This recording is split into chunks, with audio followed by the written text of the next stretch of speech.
Oh,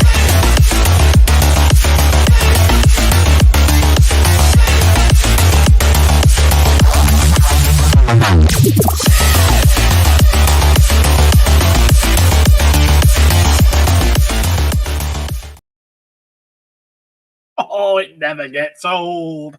And with me, the Cosmic Toy Man, you've got Andy. And special guest star today, we've got Rudy. There he is. Welcome aboard, everyone. Welcome aboard.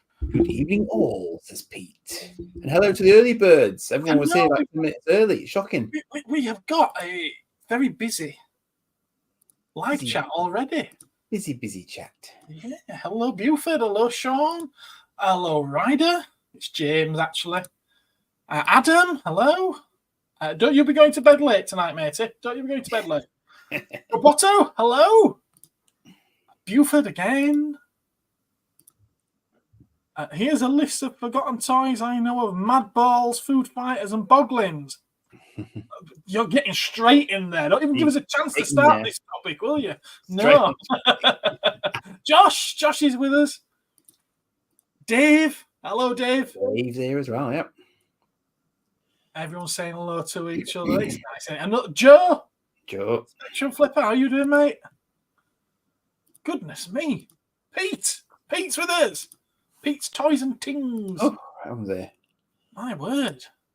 I'm sorry, I'm not reading everything out, but you're all saying hi. Yeah, there's too many of you. Go away. Come back another day. Hey, I've already done 6 hours of live streaming today. I'm knackered. Right, with that, I'm off to bed. Good night. Bye. Yeah, so how are we all? Yeah, all right. Just adjusting to our new reality. Yeah. We've been through it before. We had 4 years of it. This is his last batch now. That's it. You can only do it twice. You certainly can. Actually, how does that count? Because I know it's limited to 2 terms, but is that 2 terms on the trot, or can he now have another 2 terms? No, it's 2 terms totally. Unless, unlike a certain other individual who's in charge of an alleged superpower, you just change the rules. Well, if they can do it. Well, yeah. Oh. I promise, guys, we are not going to spend the night talking about politics. No, we're not going to do that. We're here to talk toys and cool things. Toys and cool things. Well, it was your idea, Andy, so I'll let you introduce tonight's topic. Go on, you go. Yeah, well, so I was getting stuff thrown at me on YouTube, basically, and one of those things was a clip of this, or one of its many spin-offs, of which I've now discovered there are actually more than I knew of. And of course, the tagline for Highlander is "There can be only one," but of course, then there were lots of them. Then it became a franchise, because I'm defining a franchise as something that has had both a movie and a TV series, ish. Okay. So, because I think it's not a franchise unless it's had some sort of life, yeah. Okay. So the thought then occurred to me: what have we not had a reboot of in, say, the last 10 years? Is that how you're clarifying this then? Last 10 years? I'm trying to set my parameters, because when I actually then stopped and thought about it, I had to exclude a lot of stuff from that, because actually a lot of stuff has had reboots of late. Even some of the more obscure stuff. So I sort of went, the A-Team. And then I thought, no, hang on, there's been an A-Team film that's been modern. So you can't have A-Team. You know, I bet that's more than 10 years, though. Well, it could actually fall outside of my own bracket, I agree. But this is the sort of thought process I was having in terms of my thinking here. But yeah, I would agree with you. 2010, so it's been 14 years. 14 years since that reboot. Wow. Yeah, there you go.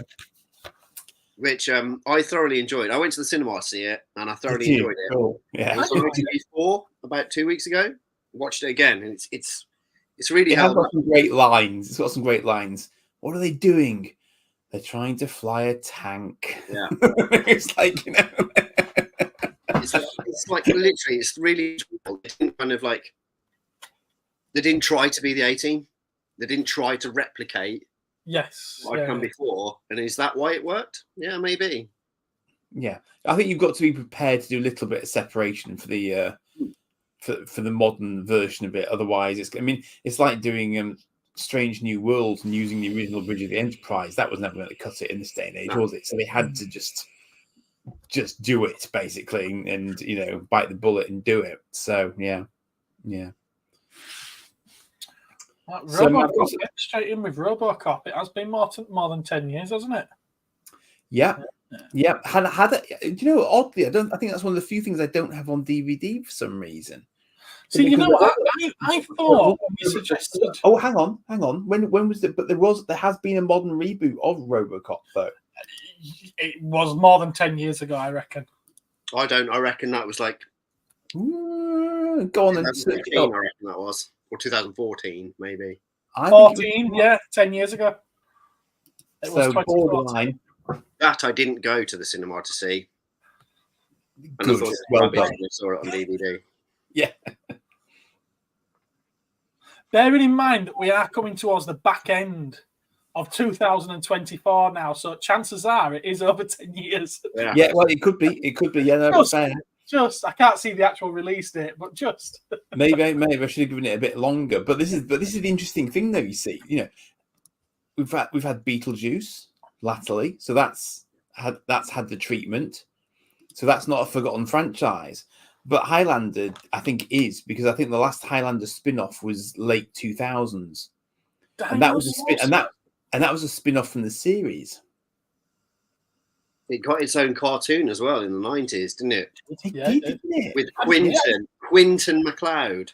It had a TV show as well, didn't it? Yeah, with Adrian Paul. The TV show's wicked, really good. And Joe says he wants another Small Soldiers movie. Don't we all? Although, could that be considered a franchise, considering it literally is only a movie? Well, that's one of my sort of arguments. I mean, the greatest movie of all time. Oh, it's my favourite movie of all time. Really? Yeah. Oh, ouch. It's a good film. It's a good film. I think Legacy a million times. We've had Legacy. Legacy's old now. I saw Legacy a long time ago. Yeah. Million times better though. We had there was a cartoon as well, but nothing recently. In fact, I'd argue that Legacy is possibly one of the best reboots of all time. I love Legacy. I thought it was really well done. Yeah, I thought it was absolutely incredible. Again, it didn't try to be the first one. It used brand new techniques. It got brand new soundtrack. It did everything really well. The only thing it didn't change was the plot. It's the same story. Yeah, it's the same story. but it did reuse Bruce Boxleitner. Yes. Yeah. Yes, it did. So fair dues to them. Dave earlier mentioned Dinosaurs. Dinosaurs. I've not heard of that. You've not heard of Dinosaurs? No. That's a good cartoon. Is it? Yeah. Is this one that I need to add to my list? My ever-growing list. Did Airwolf make any toys in the 90s? I saw a cartoon when I was young called SWAT Cats. I remember SWAT Cats. I can't remember if they did the toys. I have no idea, Sean. I don't think Airwolf had any 90s toys. 90s. Very much a kind of, I feel like a live and kicking cartoon where they'd show the relevant cartoon of the time in two segments. Yeah. Adam Cats was on there. Adam says, if we're talking about forgotten stuff, I swear I heard there was a Lion King 2. Since when was there a Lion King 2? Well, not only was there a Lion King 2, Simba's Pride, there was also a Lion King 3. Of course. What's that called? Hakuna Matata, yeah. And there's also the Lion Cub, which is a TV series. I don't know anything about that one. Yeah. I cannot highly kind of... The third one, Hakuna Matata, is brilliant. Yeah. It's such like miss out 2 and watch 3. 3 is the first film from Timon and Pumbaa's point of view. Oh, that's interesting. Yeah. So that a little bit like Aladdin then. The first one's brilliant. Return of Jafar's terrible, but then King of Thieves, the third one, is great again. Yeah. that second sequel is often rubbish. Yeah. Bar a few. Yeah. Aliens and Terminator 2. Correct. And Empire Strikes Back. Yeah, but again, you see, Aliens is still going. Terminator is still going. Never stopped. Terminator's limping. The law of dwindling returns. Anything after Well, yeah, rubbish. but it is nevertheless. It's still. It's not forgotten. Apart from Kids 3 back in training, bringing it back. Awesome. I had an awful lot of fun with Genesis, and I know everyone hates it, but I enjoyed Genesis. I quite like Genesis. Yeah. Again, ITV. If you want good movies, watch ITV4. Fair enough. Fair enough. Captain Scarlet. And there will be a film for you to watch. Yeah, it was interesting because I was thinking about the Thunderbirds, Richard. And we have had a new relatively young Thunderbirds series, albeit possibly outside of 10 years now. I'm not sure, but things like Stingray and stuff. I was thinking, is it a franchise because it's kind of Jerry Anderson as a whole, and they've probably had sort of audiobooks and stuff. So I don't think you can ever really say that Jerry Anderson is forgotten. Yeah. But, I think certain series do get more rehashing than others, certainly. I'd say within the realms of Jerry Anderson, there is the forgotten and there's the ones that get rebooted. Yeah. Yeah. Joe 90, forgotten. Yes. Yeah. Fireball XL5. Not. Yeah. Terrorhawks, forgotten. Thunderbirds. Keeps going. Terrorhawks has had new comic books out recently, though. Not entirely forgotten. Yeah. And in my classic style, here's one. And as if by magic, the shopkeeper appears. But I happen to have that to hand. Deep Blue Z. That's incredible. So there's that. Okay. Still technically alive, sort of. He has come prepared, hasn't he? No, that was purely a fluke. That's one of my classic I have to have it within arm's reach flukes. People have been too lazy to put it back on the shelf. That's why. Here's me like, I've got a couple of things to talk about, and maybe I'll show something like that I bought. No, he's come like. He's well over prepare horribly for these things. Yeah, he's well out. There's no surprise. Yeah, he's got we can't let anything pass without mentioning Firefly, obviously. I don't. Has that been forgotten though? It's got a current comic series. Has it? Yeah, comics do. Had a movie.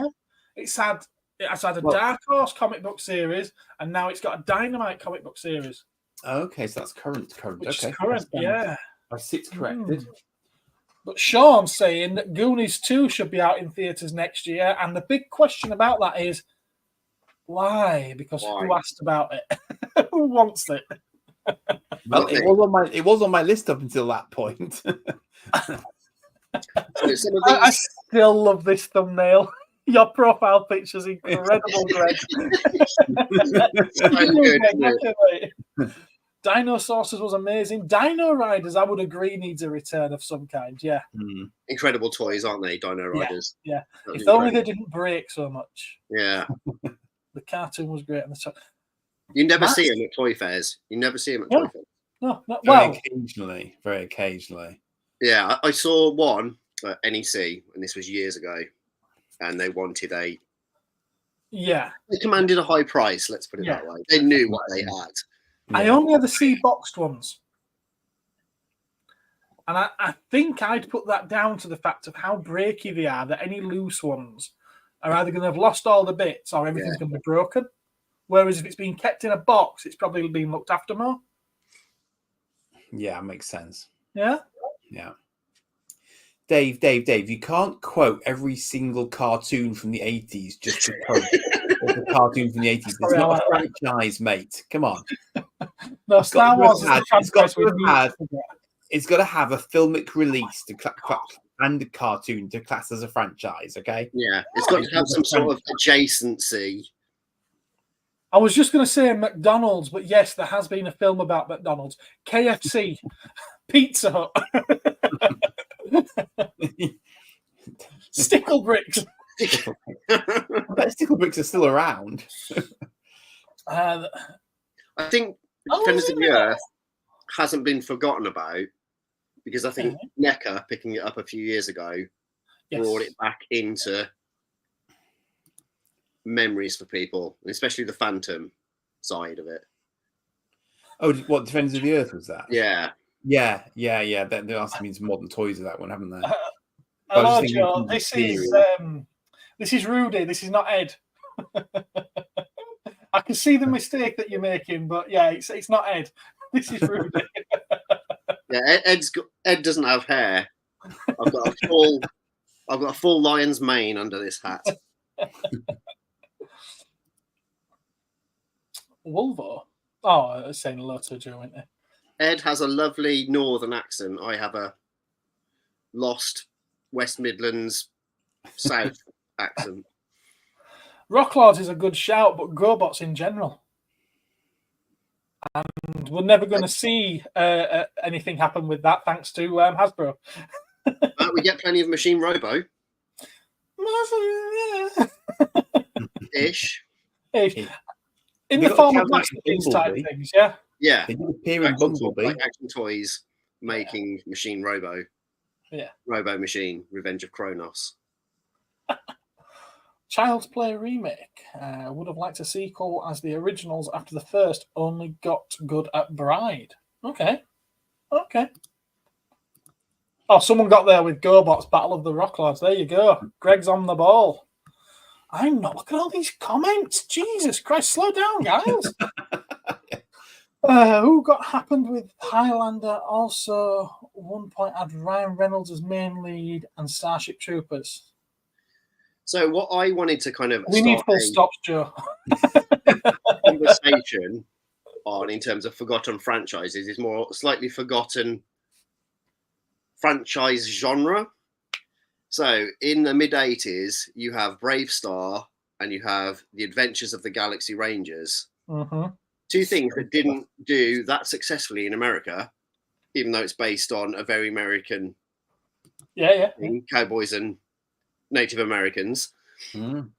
But yeah, in Europe, these two, Brave Star and The Adventures of the Galaxy Rangers, massive. Mm-hmm. Toys sold more. It was shown on TV loads. The space western franchise has been forgotten. Very much so. Cowboys in space. That's not. It's no. Firefly's not Cowboys in space. Yeah, it is. No. Have you not been paying attention to Nemo Studios? The ship looks like a horse. It has horses in like the first episode, and they've got guns. And sometimes they ride on horses with their guns. It's totally Western. Yeah, but when was Firefly? Was it over 14 years ago? Yes. Forgotten. But he says there were comics. There are comics. Yeah. So it's not forgotten. The brown coats live on in conventions and things. Cowboys in Space is forgotten. To a degree. Have you not seen Nemo Studios pushing the Cosmic Cowboys? I haven't, no. It's hard to keep up with Nemo because they bring up all the cool stuff and I'm like, oh yeah, I can finally get my Space Raiders action figures. And what was the latest thing they did? They did their Starfleet, didn't they? James Bond Jr. I haven't thought of James Bond Jr. since the 90s. So you bang on with your money there, Sean. Mm. That animated series, talking about the Godzilla animated series, made some cry because of how good it was after the movie. It is supposed to be very good. I've not seen it yet. He-Man. Stop just saying cartoons from the 80s. It is literally just that, isn't it? He's also wrong because He-Man's been rebooted loads since. That's very current, is He-Man. Yeah. On Netflix. That's not forgotten. No. Cartoon plus toys equals franchise. Ah, interesting. So you're going with the merchandise as a franchise. Okay. Well, technically it is. Yeah. I was macking me a big McDonald's advert or something. Also, have you seen K-Shop? I don't know what K-Shop is. No, I don't know what that is. V for Vendetta. That's not a franchise. I will put my foot down on that one. Not a franchise.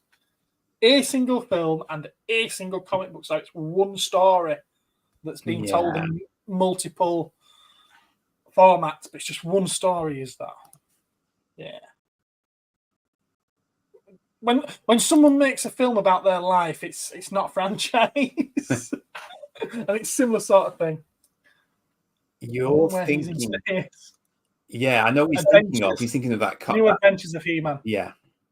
Bucky O'Hare. Yes, something needs to happen with Bucky O'Hare.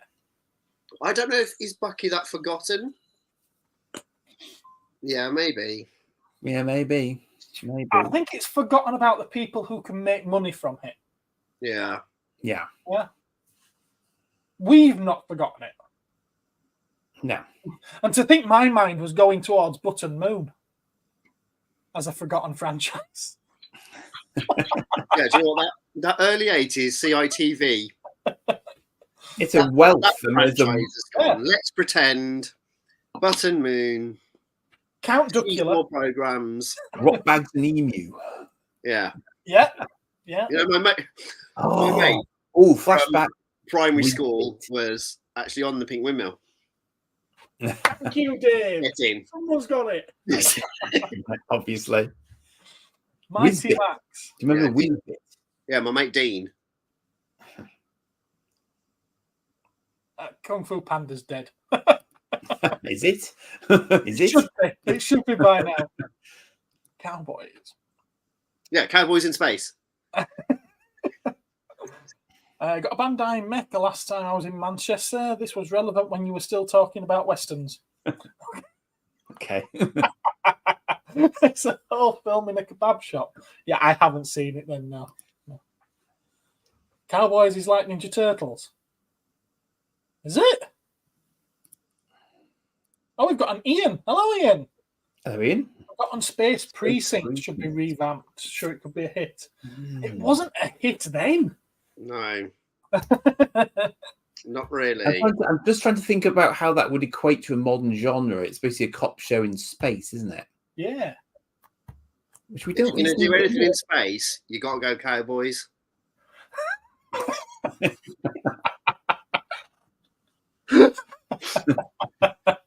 not policemen. Not the Bill. I don't want to see the Bill. Sailor Moon. It's Babylon 5. It's done. The Bill in space. Count Duckula versus Danger Mouse. Oh, that was the last Cosmic Council. Yeah, the versus wasn't it? Yeah. Crossover. No, didn't that actually happen? Did it? Probably. I feel like Count Duckula was a guest in Danger Mouse and then he got his own show. Is that how that came about? Maybe. Or a character very similar to Count Duckula. Same animation place. Well, it's the same voice, isn't it? Yeah, I wonder if he was like a character and they fleshed him out. Cowboys of Moo Mesa, wasn't it made by some of the same guys who made Ninja Turtles? Does that count? Yeah.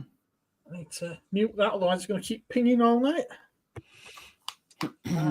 Dave, hello. Certainly not Rent a Ghost. That should be brought back. I don't think How to Train Your Dragon is coming back anytime soon. I remember crying at the end of the last one. I missed being a big time fan of it. Well, you can always be a big time fan of it. Yeah. I mean, even that's relatively recent. I mean, obviously, because the books aren't, I don't know when the books were written, but they're based off books. I've tried to get my daughters to read them because they do a lot of reading, but they're just not interested. Mm.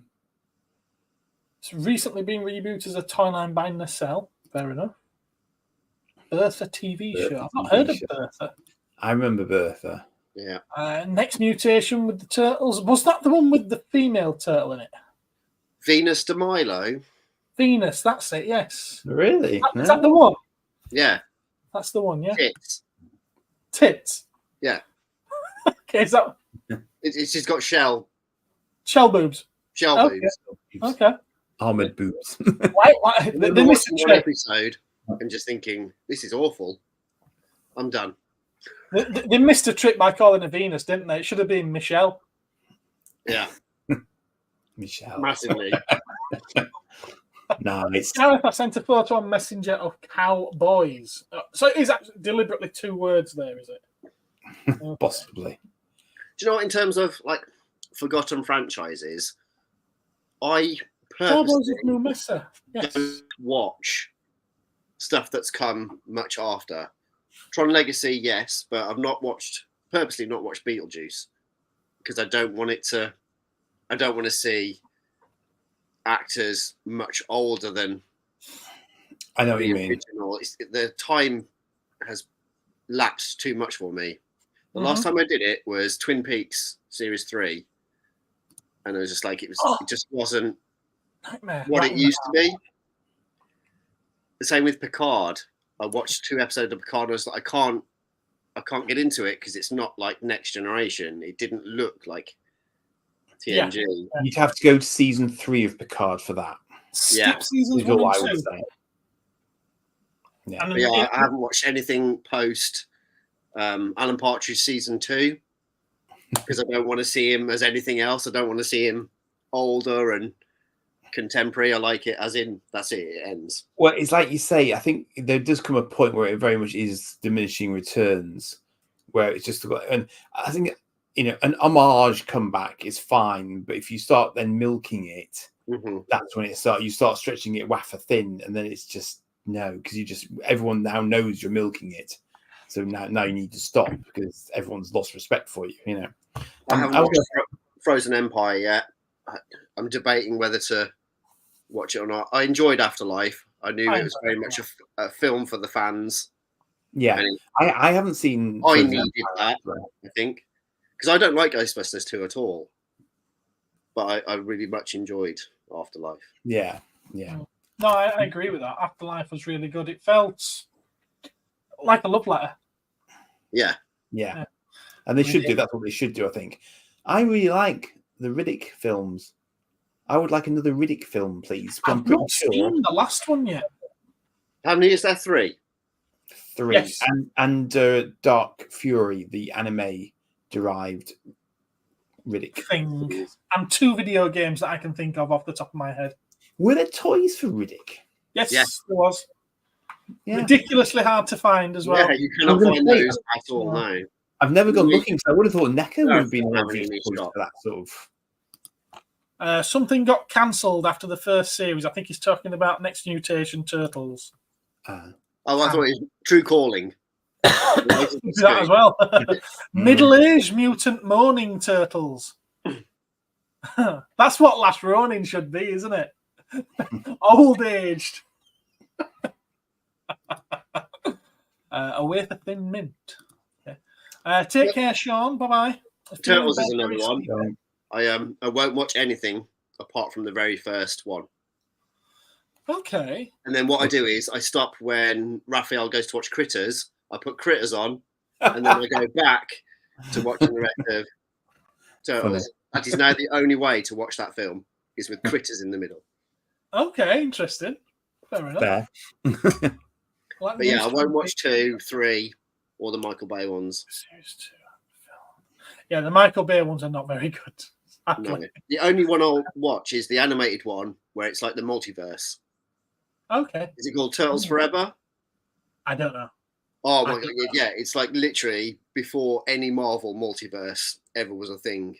There's like a Teenage Mutant Ninja Turtles multiverse, and the 2003 cartoon meet the original 1987 cartoon to repair the world, but they dip into other bits.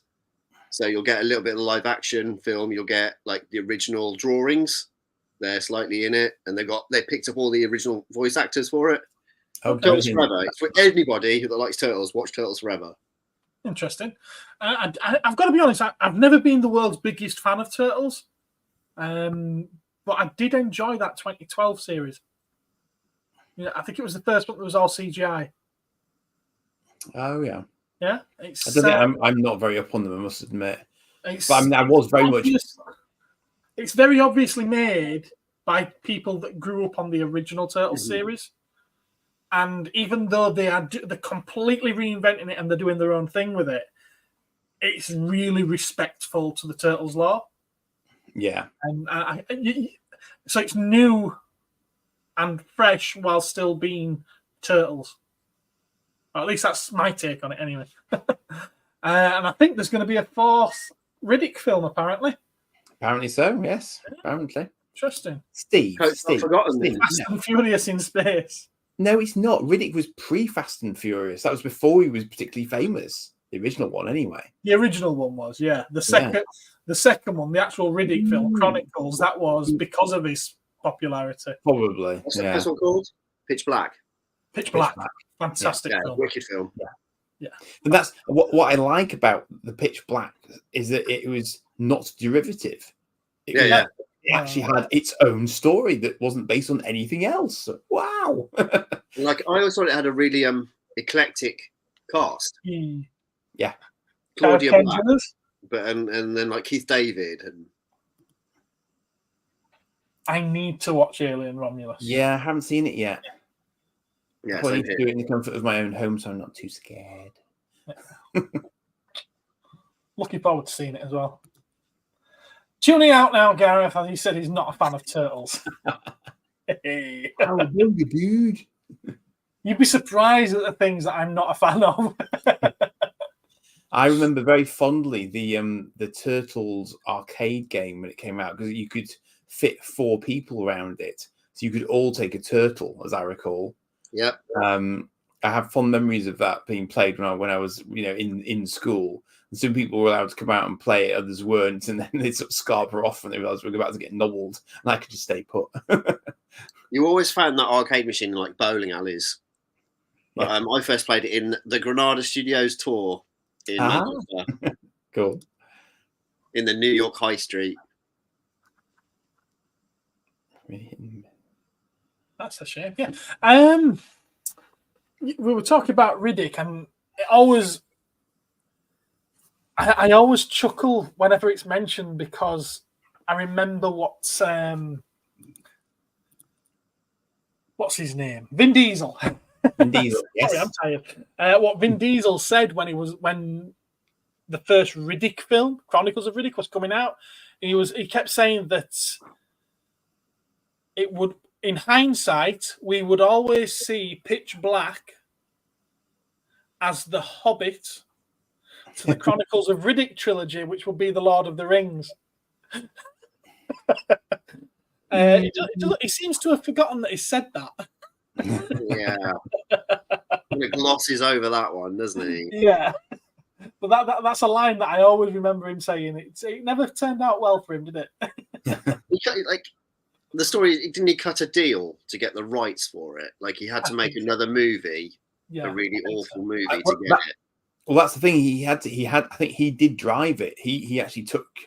It was very much his thing. I think he really sort of loved it as a project, so he really wanted to do it. And when you think about it, the third film is almost entirely him.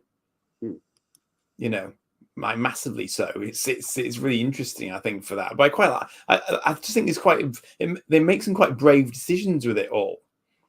It's just interesting. I find them, because because it is its own franchise rather than being dependent on another one, or something that's been done in the past. So yeah. Did anyone see Mutant Turtles? I'm going to butcher this. Densetsu Hen Turtles. The toys are a bitch to find, apparently. I've never heard of it. Me either. I've never heard of it. That actually translates as expensive toys. That last bit.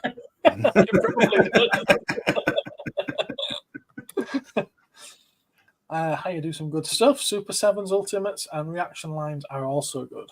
Okay. Talking of higher and forgotten franchises, Higher Toys, and I think Judge Dredd is slightly forgotten, being that the last film was maybe over 14 years ago. But it is very good. And I nearly brought that one. Urban do that movie. Yeah, I nearly brought that up actually, because it is downstairs. But then I thought, but then the comic's always ongoing, so it's not forgotten. You can't claim Judge Dredd's forgotten. No, I know exactly what you mean from a filmic point of view. Absolutely. Hello, Patrick. I think we're all well. How are you? Tokyo Drift is the Hobbit to Fast 7. You're not wrong, actually. You're not wrong at all. The history gets sketchy itchy after that, like Christopher Tolkien's Middle Earth. Fair enough. That's Is Riddick then Tom Bombadil? If we're going down that way, he's just not had his play until now. Until now, so you're referencing the Amazon series then? Yeah. So Tom Bombadil gets nothing, and then suddenly he's like, he's the new favorite thing. Is Riddick going to be everyone's new favorite thing again? I don't know. Is this Tom Bombadil really everyone's favorite thing? No.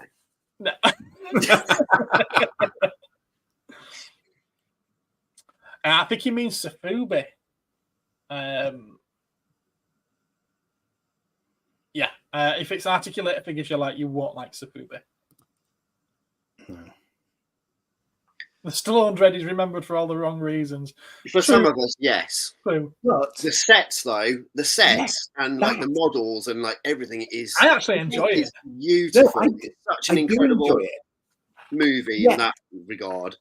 And yes, okay, he gets his mask off in like 2 seconds flat, which is like, no, that's not a thing, Sly. Sorry, we don't do that. But anyway, but ABC Warrior, brilliant.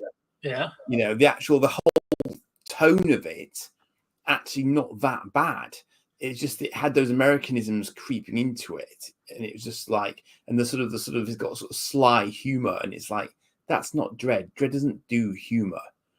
He's about the job. He's not about cracking gags every 5 seconds. It's not, So it was kind of, I appreciated that there was a degree of love that had gone into it, but it was just a little bit gimmicky in places, I think, for my taste. But it was, it was not awful. Yeah.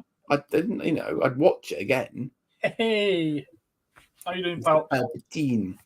So I'm going to throw these two into the mix. I'm not even sure they are a franchise. I've got to save this before he does it. Somehow he returned.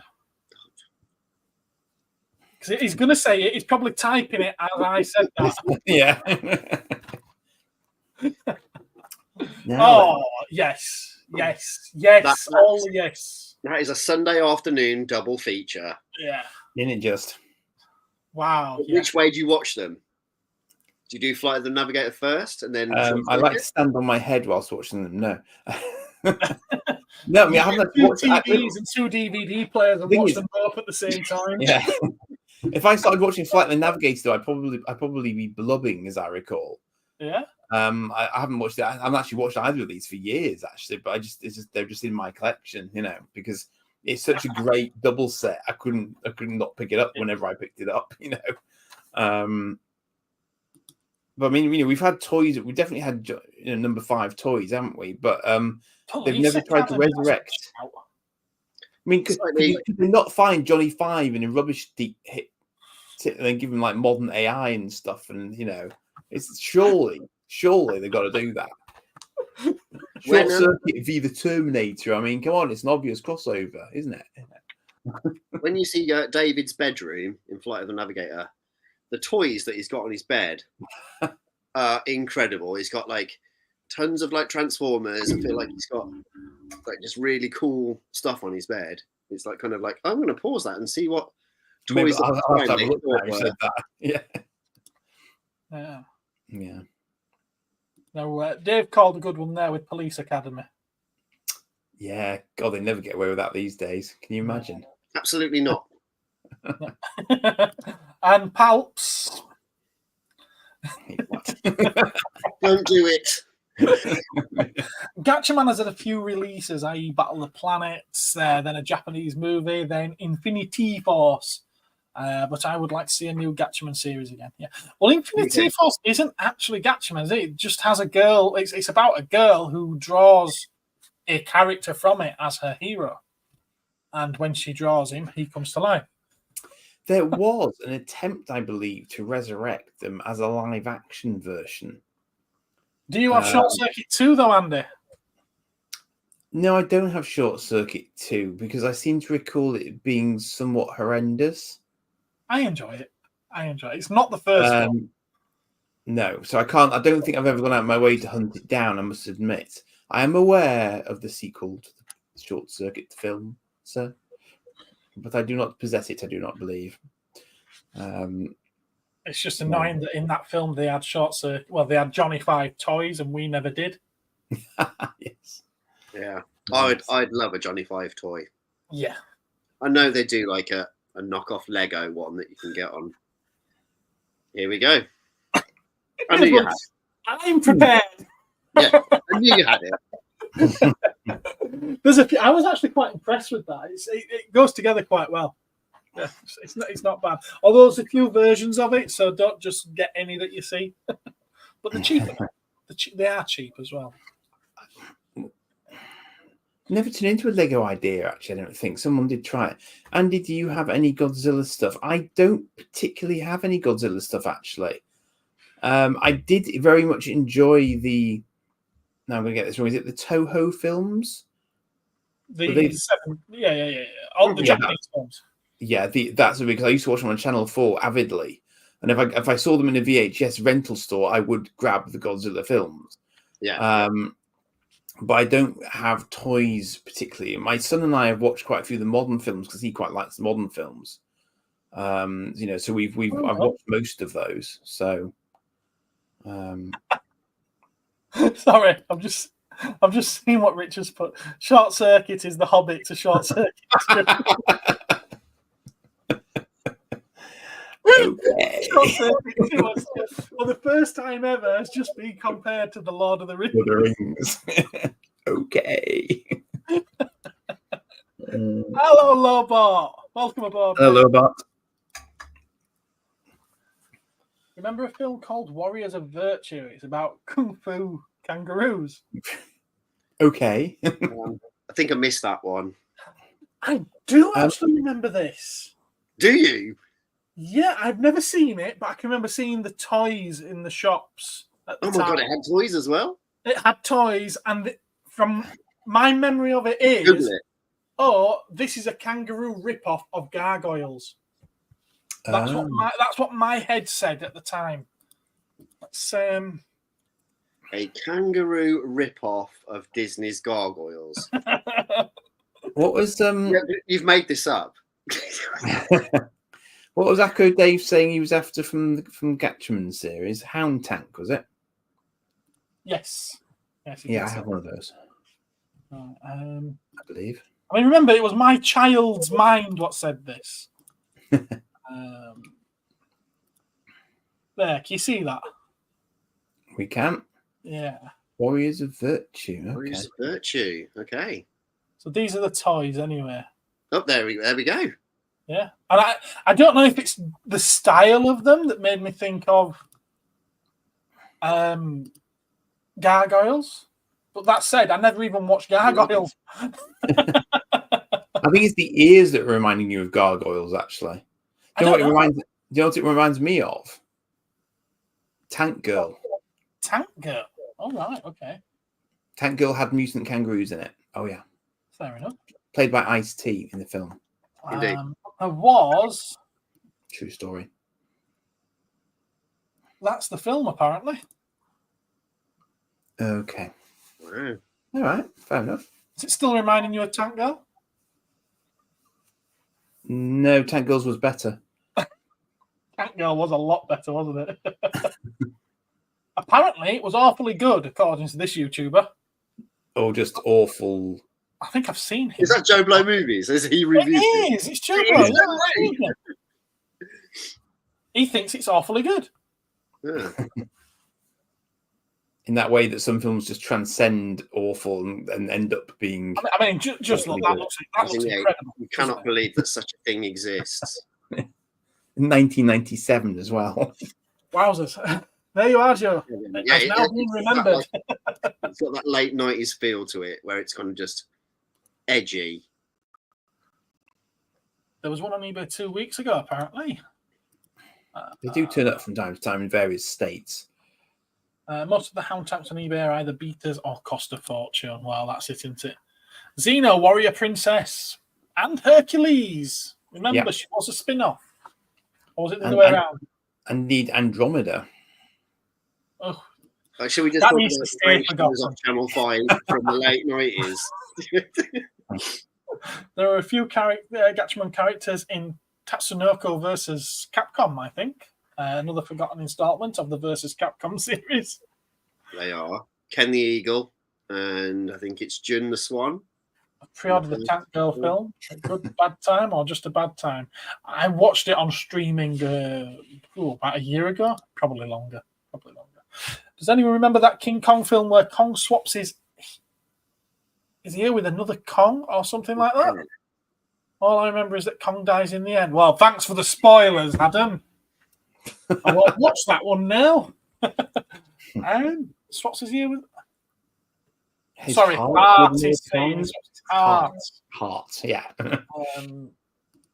No, I don't recall that one. Booger the Mutant Kangaroo. One that just popped up in my head is John Carter. Yeah, that needs... Is that Mars one? Yeah, John Carter of Mars. That film by Disney wasn't bad, you know. No, I thought it was all right. I thought it was... Yeah, I thought it was really good. They didn't like PR it. They just did not put anything behind to push it. Yeah, they did not market it correctly. I do sometimes wonder, though, whether or not the world is ready for stuff like that. I think it is now, because Marvel paved the way for... Definitely. For cowboys in space. Yeah. But no, John Carter of Mars was really good. It's completely bad. Gargoyles, does that have a reboot coming? No, but it has a comic series by Dynamite Entertainment as well. Obviously. 5 Children and It. Oh, yeah. Monster Squad. Didn't 5 Children in It have a reboot? I think it got like... It got a Hollywood. Did it get a Hollywood? Did it get like a big budget movie? Yeah, it wasn't recent, but I'm sure it's. Is that what I'm thinking of? Yeah. Well, I feel like we're just talking about forgotten things. Yeah, not wrong with that. No. Gareth, no spoilers. Kong always dies in the end. Well, he didn't die at the end of Godzilla versus Kong. He didn't die at the end of Godzilla X Kong. And if you go back to 1962, he didn't die at the end of Kong versus Godzilla.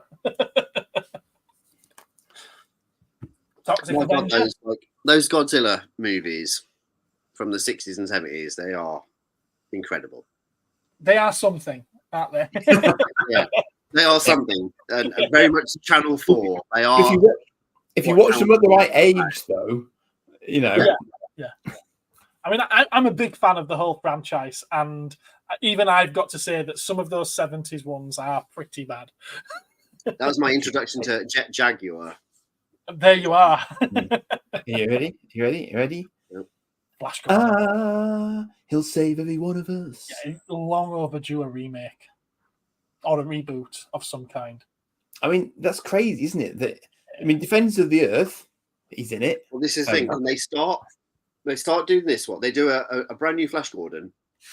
They do a brand new Phantom, and then they have their join-up movie with Mandrake and Lothar. Yeah. I wonder who owns the rights. Ready to go. I could write them a three movie deal. I could write it tonight. But I wonder who owns the rights. I don't actually know who actually. I think it's still King. I think it's still King. King Syndicate still on it, yeah. Because it's all in their family. And they are going to protect it to the dying breath. Yeah. Or until somebody, the right director, the right studio comes to them and says, like, we can now create this world of Defenders of the Earth for you. And Buck Rogers, of course. Yeah. Do you not think, though, that it needs to maintain that retro aesthetic? Otherwise, they've got to set it in the right time frame. If they update it to modern standards and everything, it's just not going to just use the original source material. That's what people want. That's what people want from movies. That's what I want from movies. You don't have to make things fancy or update it for me. Why don't you just use the original source material? That Gem and the Holograms movie from 8 years ago was a dumpster. That one passed me by. I'm vaguely aware of it, but not. I love Gem and the Holograms. I love that mid-80s Hasbro, Transformers, Gem, Rainbow Bright. That era of cartoons I absolutely love. And when they bring them to the cinema. I'm all super excited, and then they ultimately let me down. It's like if they were Even to make Transformers let me like. Oh, I just. if they were to Just make a was new Michael version Bay. of Back to the Future, That first 2007 movie, I enjoy it as a blockbuster, but it's just not. It didn't hit the right beats for me. But no, it's like if they were to do a new version of Back to the Future, it would fail. It can't be done. Flash Gordon, I'd be in for. Yeah, absolutely. But they need to, and Phantom. They need to reboot the Stop or My Mum Will Shoot universe. Oh, but who do they get to replace Estelle Getty? Who could fill her shoes? Nobody. Margaret Rutherford, but she's dead. On Small Snag, she's dead. It was technically a cowboy in space movie. What was that? What? Oh, we've missed something. Yeah. Also, they made number 2 of what? Of Toxic Avenger. Yes, but it was Toxic Cruise. Yeah, Toxic Avenger. They did actually. They've recently made a new Toxic Avenger film with Peter Dinklage as Toxic, but it's been seen as so bad that it's never going to be released. Oh wow! Which tells me that they might have actually stayed true to the source material, and they need to release it. Has Troma actually made it themselves? I think so. Yeah. That bad? Yeah. I mean, when they said they was going to make it, I was like, "What's the point in today's era?" Yeah, it's just, yeah. People won't Hollywood will. There's no company in Hollywood that will sign off on this to make it the way it needs to be made. So don't bother. And now that they're saying that it's made, it's finished, and it's too bad that we can't release it, I'm like, I need to see this film. This is so bad compared to the Troma movies. That's a marvelous feat of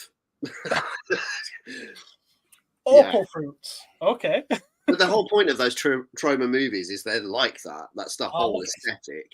Throwing them all out there. Cocoon, batteries not included. Yeah. Oh, yes.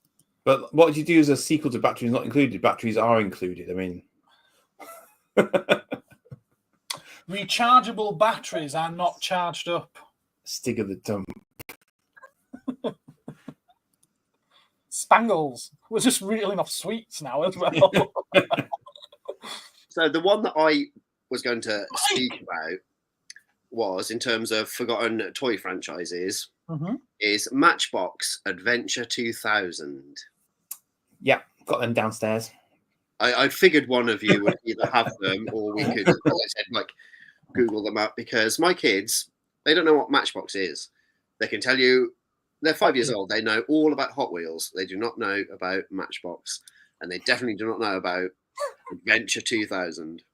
And it's one of the greatest parts of Matchbox history, and it's sadly forgotten. Yeah, there is the old website on it, but obviously it's not something that's ever going to get. Mind you, I don't know. See, I mean, Corgi are suddenly, they're going back in time now, aren't they? They're looking back through their archives to. Yeah, but I don't know whether or not anyone would do that for Matchbox. I don't know. I don't think there's interest from young children in terms of that aesthetic of play or those type of vehicles, when the market is very led by Hot Wheels and they wouldn't fit. They wouldn't fit on the modern tracks. Car carrier. I think you're absolutely spot on there. Yeah, they're too big. I think Mattel, because it's Mattel that own Matchbox now, isn't it? They need somebody. Like Corgi have got someone in charge of their collector club. Yeah. Who's probably like our age that knows what market is going to spend X amount of money to own something that they had on a limited production run. Because if they re-release that Adventure 2000 stuff, I would buy it straight away, irregardless of price. Because I never had it. It was from friends, or the last day of term when you took your toys into school to play, which not every school did that apparently. No, probably not, because too many would get smashed and destroyed. Probably very much in my middle school. John Carter. That's what we're talking about. Which is 8 to 12 on the last day of term. you'd bring in like toys, like board games and whatnot, and you wouldn't do any lessons. Yeah, I remember that sort of thing. But speaking to other people of the similar age, it didn't always happen. No, maybe not. Yeah, you spot on with that. I'd actually like to see Adventure 2000 toys made in metallic paint jobs. I can't help but thinking a metallic blue would look awesome. Mm-hmm. Well, they were metallic blue at one point. There's one run of metallic blue, isn't there? Or blue, but it's majority green and orange. Yeah, I was saying most of them were sort of like that really light khaki green, weren't they? Yeah. Richard says green, but yeah. Richard said he has the Roger Corman Blu-ray of Death Race 2000. Any fans? Not watched it himself yet. I've never seen it. Give it a watch. Again, it's a moment in time. It's a moment in cinema that is. Since as we're talking about between our movies, since as we're talking about forgotten things tonight, I've got a DVD of the Roger Corman Fantastic Four film. Again, incredible. If you want comic book accuracy, there you go. The broom handle arm. Yeah. The Thing looks incredible in it. It's probably the best version of the Thing I've ever seen. Yes, it's better than both of the other film versions. Far better. They actually did a Flash what they did with it for the budget. It's incredible. Absolutely incredible. They did do a Flash Gordon TV series. It failed. Yeah. But it was originally black and white serialized in cinemas. Yes, it was. Yeah. Well, they made it about. They did the typical thing where they made it about the young teen boy going through angst and everything. It's like no. Oh, that's right. I've seen those toys actually. Yeah, there were toys of that, weren't there? I don't think it had toys, did it? Did it have no, toys, it did. There were. Because I noticed it one day and I thought, "Where's that from?" 'Cause it's not, But yeah, that's where it's from. Peter Dinklage should play a comic book accurate Wolverine. I'd be happy seeing less of Peter Dinklage, to be honest with you. But yeah, Puck, definitely Puck. USB cable not included. There we are. Yeah, charger not included. Yeah.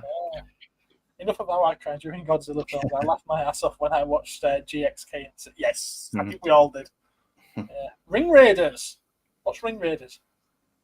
I've forgotten. What's Ring Raiders? Weren't they like aeroplanes that you put on? Oh, is it those? Oh, possibly. Yeah. Good man.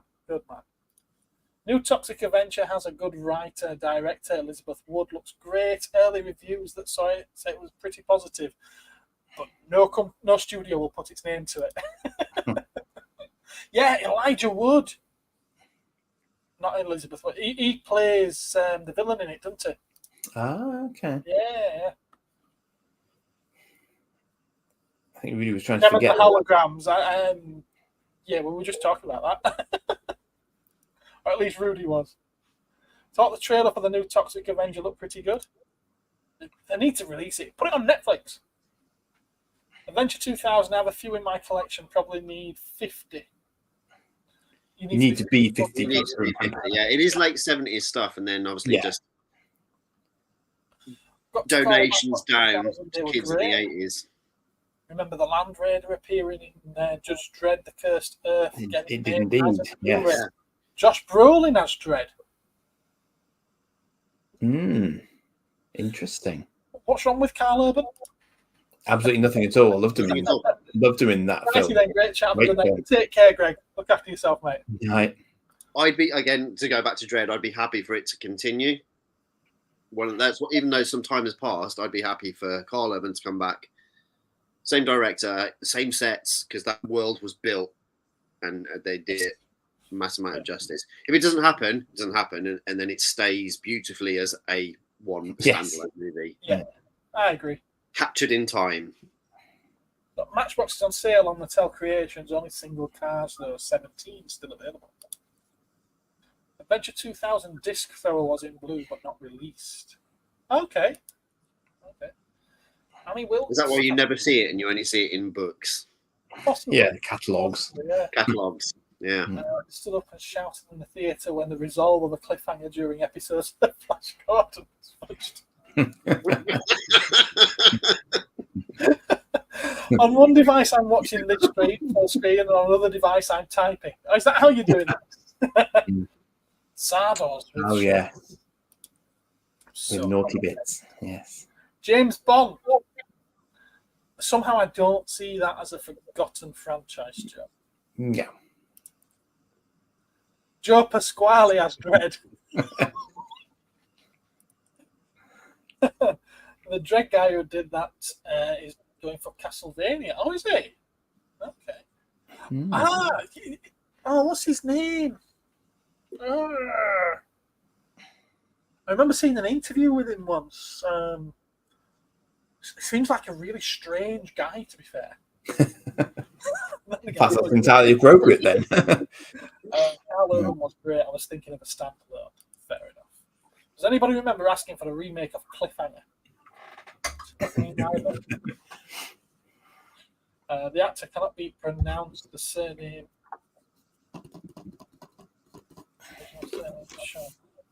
Okay. So many great 2008. Yeah, they really should do something, I think, TV-wise with 2008, even if it's animated. There are some great fan-made films on the YouTubes. Yes, that are worth a look. This was my last. This was my last DVD. My last DVD. Farscape. Never seen it. Farscape. Well, I've never seen past the first episode. You're missing out. I've tried it 3 times and I just. I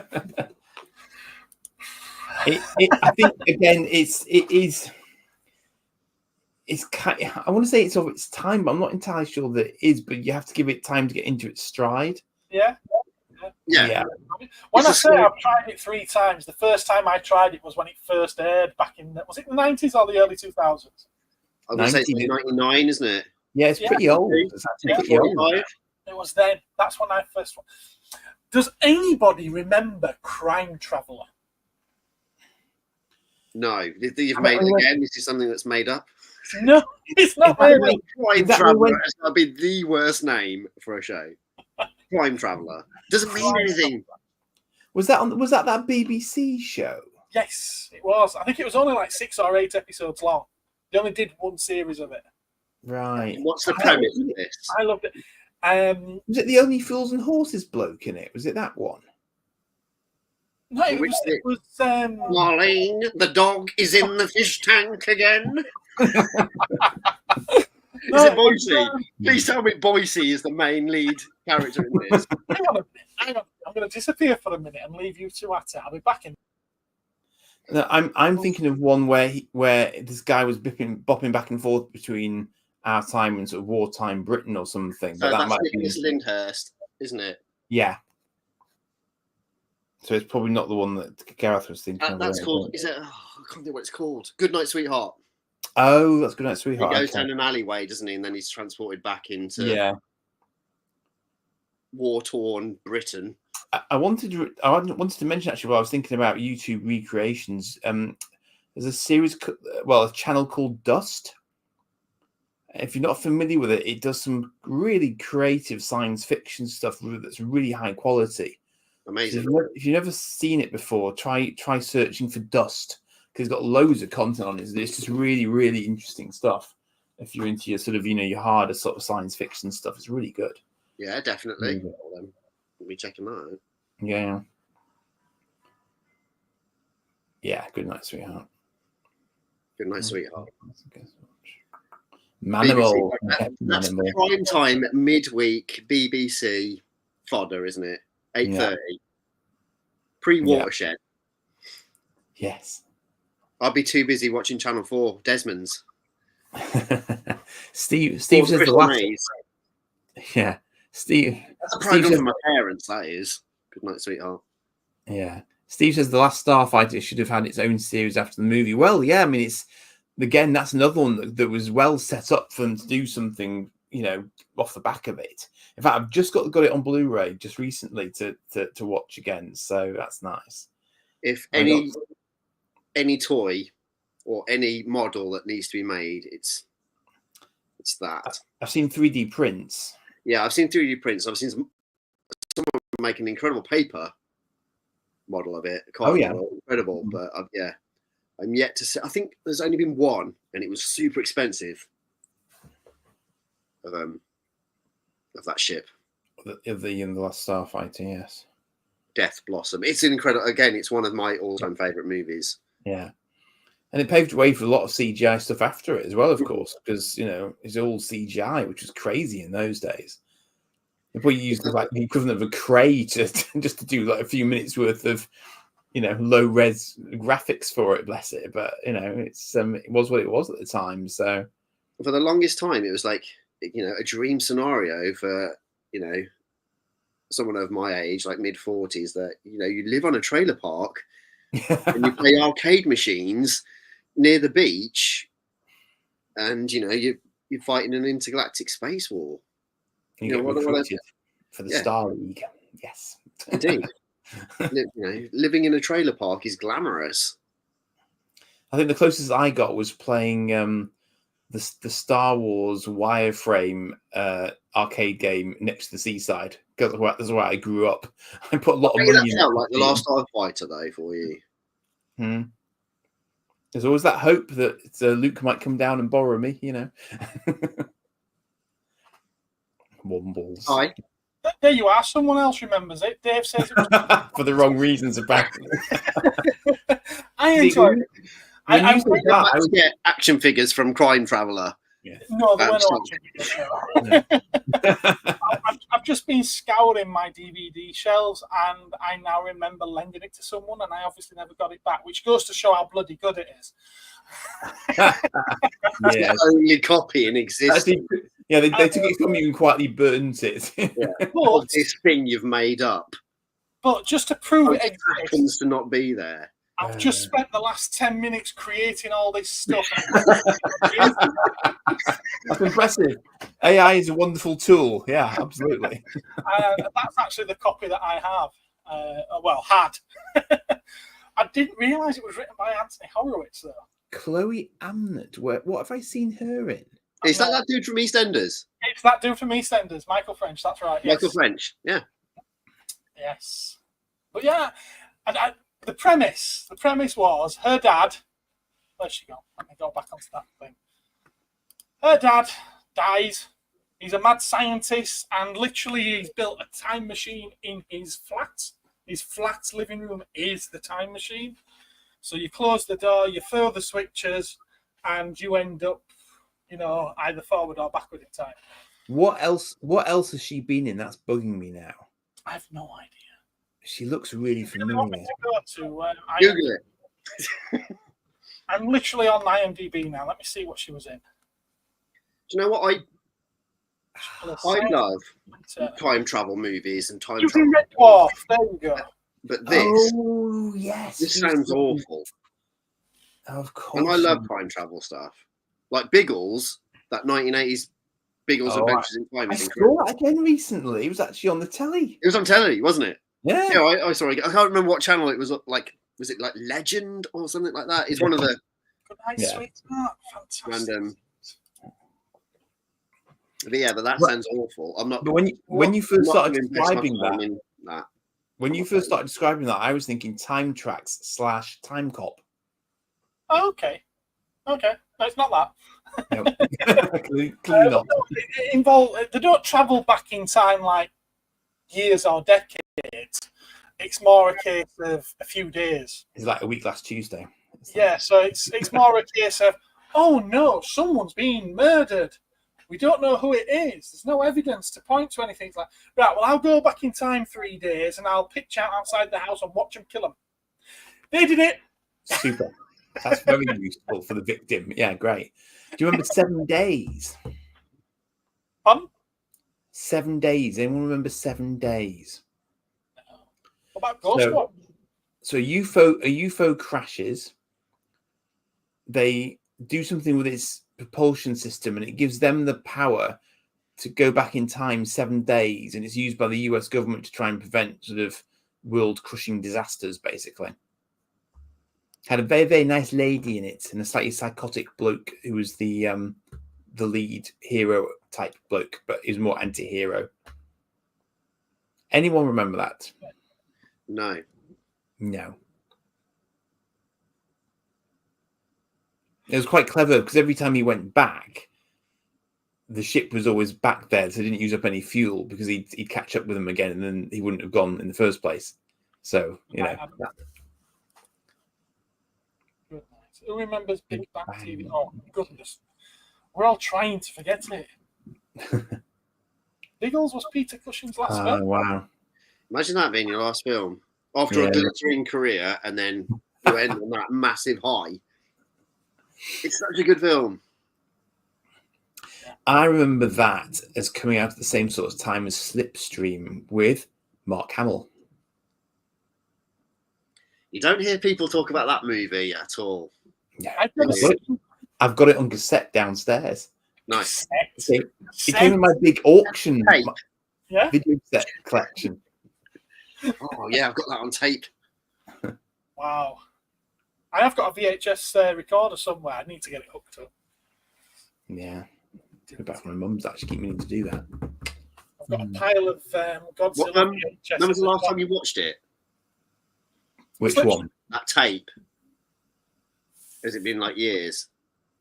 No, this is a big load of stuff I got from an auction that basically said an auction of videotapes. And I could see that some of them were science fiction, but when it arrived, it was like in an immense collection. It was clearly someone's, you know, long-held collection. And Gareth got some I only asked examples from it because the trailers were probably epic. Because there would be 3 or 4 movie trailers before the main feature. Along with Simon Bates telling you that make sure this is not pirated. Of course. Of course. Yes. I remember being advertised everywhere. Yeah. There's so many magazine adverts. Yeah, and stuff I think it's a great film. He's a solid actor. Not just a wonderful voice actor. Lilu, das Multipass. Yes. Multipass. Also, there's a sweet in it. Age alert. Well, I was showing you might have, perhaps you weren't here for it after, but A VHS, a tape, or a Betamax. There you go. that was a Nice. oh, Hear that crack. crispy Tron. Nice. No white fuzz on the tape either. No mold. No. But that was from that. I think this was from that guy's collection. So he's obviously, you know, it was obviously cared for. Bless them. You've obviously kept it. That was one of the ones that I had my eye on. That is a tiny little... I can't remember which one you got in the end. You got one with a very shiny cover, didn't you? Did we actually sort a deal out for any? I think I just gave you some. I think you got some. Maybe Mark got some or something. I don't know, but I think Ed took 1 or 2 as well, didn't he? I think. I know he wanted to, but I think he wanted some that I wanted, so I just went. I tell you what. Yeah. You got the moon base ones, didn't you? I did get the moon base ones. Yes. Yeah. Which no, I've still not watched. Obviously. Although this goes to show you how bad I am. The other night, I think last time we spoke, we talked about tripods again, didn't we? Oh yeah. Somebody suggested War of the Worlds versus the tripods. Yes. And I got this anchor in to see it, which I still haven't seen it. Never seen it. So I thought, you know what? I'm going to go on Amazon and I'm going to buy it. I went on Amazon and I was just about to click buy when it says last purchased 6th of June 2024. I was like, well, at least you noticed that before you got your second copy. That's good. I was like, did I actually buy this? So I went into the cupboard, into the hallway, and there it is on the shelf, sealed. It's still sealed now, by the way. So yeah, I will watch it at some point. I'll go and see if I can find that slips. I think I'm sure you can lay my hands on Slipstream. I'll back in a minute. Okay. What's people saying? The first season of Millennium, the Chris Carter show after X-Files on VHS. That was actually a spin-off of X-Files, wasn't it? Because they do crossovers, don't they? LOWBOT, I like all my tape spools 3 to 4 quarters played. Don't we all? You don't rewind. Do you rewind immediately after watching a movie on VHS? Well, the trick is to just leave it playing. Because if you leave it playing, it then stops, automatically rewinds, and ejects itself. It would also depend if you were a bit more affluent and your VHS or your VCR had a long play. Yes. So you could get your TDK 240 and you could get 2 longer movies on there. Yeah. You could get probably Rambo, you could get First Blood, followed by Rocky 2 on a tape there. Yeah, on long play. That's what somebody's older brother would do for them because they're too young to have those movies. Can you remember the whole hoo-ha at the time about, yes, but if you record on long play, the picture quality is not as good. Now we've got 4K. Yeah.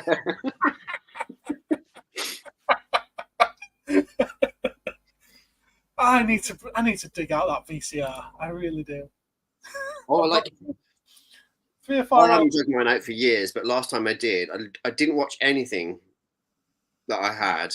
I just watched literally all the trailers that came on all of like the movies, or I'd kind of watch the film to an extent if it was something recorded off TV to see what adverts were on, or if I'd gotten technical and paused it.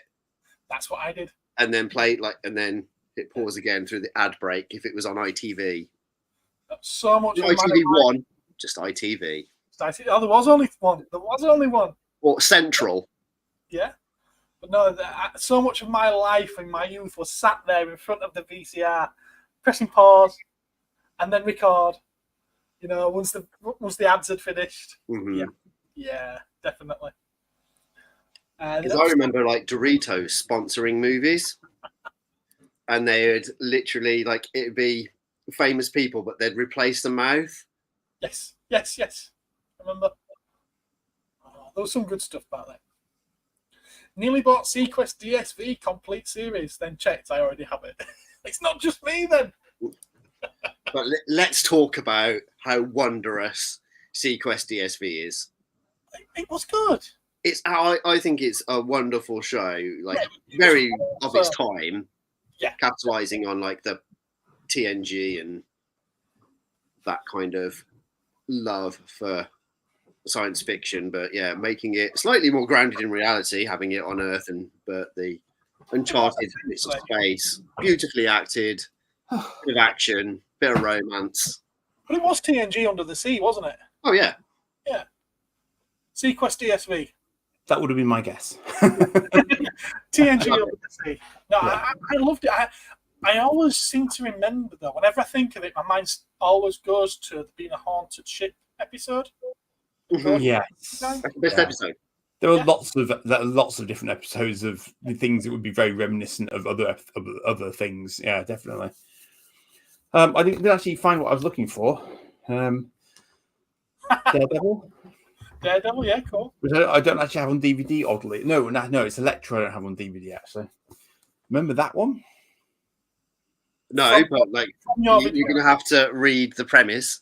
This has got Chekhov in it, and it basically involves a secret mission to the moon to try and save the world as we know it. Is he doing the American accent in that one? From evil, probably, yeah, from evil replicating robotic. I might have seen that then. I remember watching one and he had an American accent, and I was like, but this guy's Russian. Something none of us need a sequel to. Why do you still have that? I don't know, because I haven't got around to sourcing through this enormous box of stuff yet. Oh, these are from the bottom. These are from that. Appropriately enough, because we were just discussing it. In the door. Just got this on Blu-ray, so I can definitely get rid of that. But you see what sort of guy this guy was, can't you? This is what appealed to me as soon as I started looking through this stuff. Again, that's another one of my favourite films of all time. Erotic sci-fi, that one. Philadelphia Experiment. Remember that one? That's one that I remember from being quite little. I've never seen it. It's had I would love remakes, to redo Logan's Run. and of course that one as well. Frightening horror. Yeah. That's Horror, an absolute horror film. That one. But it's completely out there, but it's very much of its time. That and Silent Running. I mean, this is what made me smile. I did a video on it at the time. It's This just a guy is brilliant collection. Yeah, what an incredible collection of tapes. Yeah. But I was thinking I might just try and rescue the sort of the covers from inside the boxes, if nothing else, because nobody. I mean, I've had a few of them on eBay and nobody seems to be at all interested in them. So it's kind of hard to know what to do now. Have you had no sniffs at all? No. No. You've had no sniffs at all. That's a shame. Yeah, it's a strange one, but again, I think I think the thing is, if they're not completely sealed, although ironically that one is completely sealed. Daredevil's never been out of its slipcase, it would appear. I need to have a proper go through them at some point and really figure out what I'm going to do with them. It's just time, isn't it? Like anything else. Jenny, a good time. Yeah, as I said, one of the most erotic sci-fi films ever. Logan Trump. Yeah. Okay. I do have it on Blu-ray downstairs. Give it a watch. Haven't watched it. Obviously. I'm fairly sure. I mean, I recently got Silent Running. I'm sure. Yeah, you should definitely watch that. I haven't watched it on Blu-ray yet because I've only got it recently. But Fact. Oh, Steve's got a complete series of Sequest. Well done. Yes. In fact, it's playing on my LG TV's built-in channel, bizarrely. Nice. I think it's Rakuten TV or something. It's actually playing Sequest for no apparent reason. It was like, okay. Nothing wrong with that. Rakuten does It's that Saturday afternoon, ITV, 3 o'clock time slot. That and Relic Hunter and things like that. It was playing as well. It was, but I mean, Sequest was, because it was Rob Schneider to start with, and it was Michael Blinking Ironside. Yeah. It's like, Yeah, when it became Sequest 2032. Yeah. Yeah, I don't remember it changing over. Yeah, it became a very different show. Did it? Yeah. Well, they realised that the whole sort of science fiction / helpful factoid at the end of the show format wasn't cutting it for people. So they decided to try and reinvent it and make it more actiony, basically. That's what it boiled down to. I liked that, though. I liked that the Series 1 and Series 2 or 3 were very much different. It's good. It makes it more complete for me. Nothing worse than just series after series being exactly the same. And the slipstream connection between those is that Mark Hamill also appeared in Sequest DSV. He did. There's some absolute guest stars on that show. Oh yeah, yeah. I didn't know that. Yeah, Well, yeah. again, it would have been before my Star Wars time. Ah. Yeah, it would have been before my Star Wars time. Well, I only saw Star Wars in '97 with the special edition. Yeah. Got you. Yep. Yeah, long before my Star Wars time, is that? Do you know everyone has a different Star Wars time? Yeah. Don't they? Some people are pure 77. I didn't see Star Wars until 84, 85. I was born in 78, so I wasn't like, it was just the thing, but I knew of it. And I picked up like a Darth Vader toy from the local newsagents for £1.29, even though I'd never even seen anything remotely Star Wars. But yeah, it wasn't until the mid-80s that I saw Star Wars. Yeah. I have a fairly, I can't look about this for a while actually, but I've got a fairly clear childhood memory of, I think I had to sit on my mum's lap because I was quite little, because there were no seats in the cinema at all worth a damn. So I didn't have my own seat. And there was showing all three of the films back to back, probably with Return of the Jedi for the first time. So I would just remember being sort of sat, and it was just this absolutely, I've never seen a cinema so full. I just have this vague memory of it from way back. So that was my sort of experience of it. It was definitely seeing at least some of them in the cinema. I was just old enough, I think. Right, it was VHS for me as soon as it was released as a box set. Oh yeah. I think it came out in the October, and I got it for Christmas. And that's when I first saw Star Wars. And I'd already been collecting for most of the year at that point, because when they started bringing the merchandise out for the special edition at the beginning of the year, of course. and my birthday being the end of March, my mum had seen me collect. I've told this story before. My mum had seen me keeping the Tazos from the crisps. Oh, yes. Yeah, from the Walker's crisps. Yeah. Never seen the film, but because I was collecting the Tazos, she then got me the album that you put the Tazos into. Nice. So I then read the very short story of Star Wars, the trilogy, and she got it into her head that I was collecting Star Wars. So for that birthday, I got loads of Star Wars stuff, having never seen the films or read a comic. This was 1997. This is 1997. Interesting. Yeah, I would have been 13. So it wasn't toys she was buying me. It was like if you went to Clinton Cards, they did these mugs that were in the shape of the head and of all the characters, ceramic ones, all painted and everything. I saw a picture there, but really they were really, really shiny, weren't they? Yeah, they were. Yeah, I remember like the thing was having Darth Vader and putting milk in it, like because that was a way to drink milk. It's the thought of Darth Vader, dark on the outside, light on the inside. No, I remember There's that. so good in you. I've tasted it. You don't have blue milk. You've got white milk.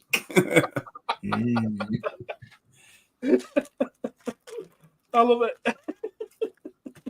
Yeah, you're right, Acro. Yeah, all of a sudden, Sequest went full sci-fi at that point. Yeah. That 97 start, that was a year for Star Wars. Huge. Yeah. Absolutely huge.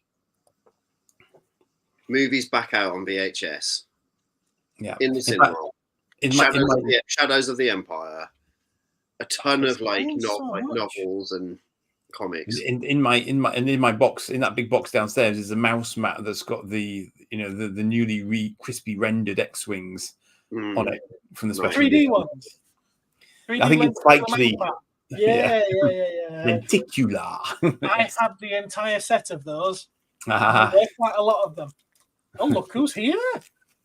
If you can join us. The Edmeister. My doppelganger. Oh, in that case, We put that on special. there we go. Did I say Ed earlier or did someone else? Did I say Ed? No, it was Joe. I was going to say. Joe. No, it's Joe. Said it was something along the lines, it's nice to see the three amigos back together again or something like that.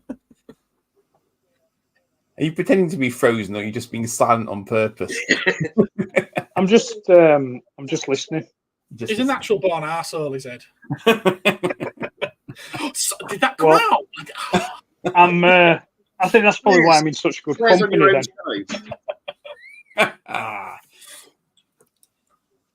Wasn't Independence Day about the same time as Star Wars Special Edition? Year before. 96. 96. Yeah, 96, yeah. That sounds right to me. Hi, Dave. I mean, or do you mean War of the Worlds? Independence Day is pretty much just War of the Worlds. Well, you also had Mars Attacks as well. Around about the same time. It was the time when the CG Not was one pair of good eyes between all four of you.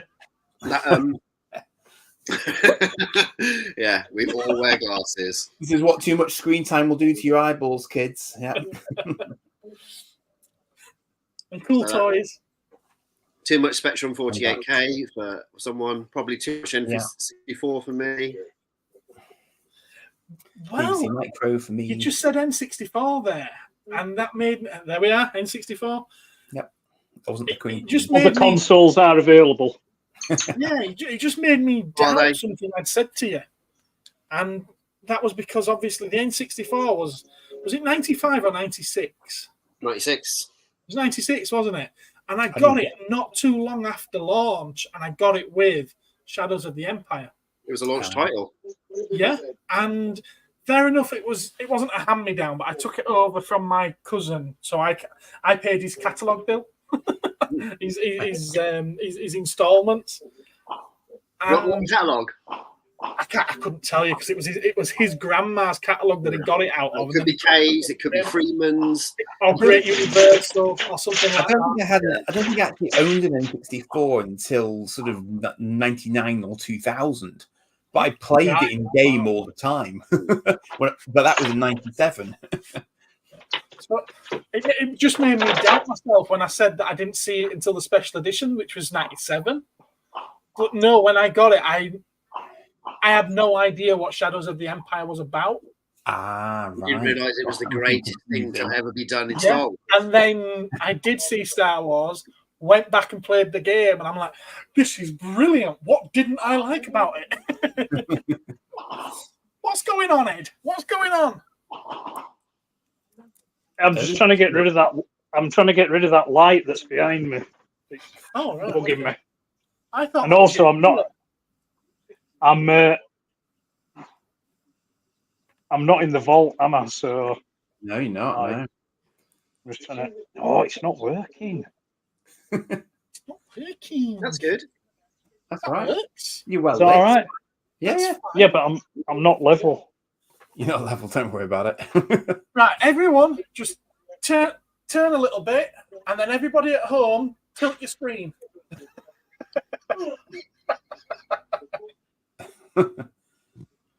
Spectrum! A red key variant. That's it's the Atmos project. Oh, is that the Atmos project one? No. Okay. Yeah, so it's a Spectrum in the colours of an Auric Atmos. Right. This was on the side the other day when I came up, wasn't it? That's a deep It was, cut. yeah. Yeah. It was, yeah. So yeah, it's Jurassic Park 2, Men in Black. Oh, I did like the Men in Black cartoon, and I've seen some good toys from it too. Yeah, there's a shelf full of them at Cosmic Toys. I was going to say he's got shed loads. The Spectrum side screens flashing away on the loading screen right before syntax error at 98%. Spectrum! Evening. I love that picture. Yeah, that is an incredible. As in Peter Unwin George Wall from the Australian TV show from the late 80s, early 90s. That can only be. Are you not familiar with Pugwall? No. No. Oh. So I'm just seeing Scotch videotape here. Yeah. That is a Scotch tape, but it's literally got Pugwall on there. There is only one Pugwall. Pugwall. I remember Captain Pug. I can remember Captain Pugwash. Yes. It was shown on Channel 4 in that like Sunday morning slot between like 7 and 10. And it's about this kid who has like a band with his mates and gets into comedy hijinks, and it was kind of edgy for Australian like shows, and it has like this epic theme tune. Okay. No, I've not heard of it. I was just But thinking. if I want to get nostalgic for Crime Traveller, I will get nostalgic for Crime Traveller. Yeah, you have your Crime Traveller. I'm taking Pugwall. Yeah, nobody. And Pugwall's Summer. Yeah, nobody has to season get 2. nostalgic for it if they don't want to, but I do. Sunday morning, I thought Land of the Giants. Oh yes, please do. I forgot about that, Richard. Yes, please do. Pugwall 316, you're my favourite. You're my absolute favourite. Yes. Anybody that mixes WWF with random Australian TV shows shown early morning on a Sunday on Channel 4. All right. So, what's the topic of conversation, Steve? Well, it was forgotten franchises. Forgotten franchises. Or literally forgotten 80s TV shows. Or just 80s TV shows. Just forgotten stuff, basically. Yeah. Old Emmerdale. Yeah. I can't remember any. Oh, just say one. Everyone else does. Forgotten. Yeah. If you could remember them, they wouldn't be Here is a forgotten. long story, but yeah, a combo of the Aussie TV show and Austin 316. We thought about it. Thought it was funny about 29 years. It is funny. There's the There's the Logan's Run TV show. There you It was go. awful, wasn't it? I don't know. I used to enjoy it. I had a couple of the Logan's Run annuals. I think I had one for the film. I did have one for. I know I definitely had one or two for the TV series.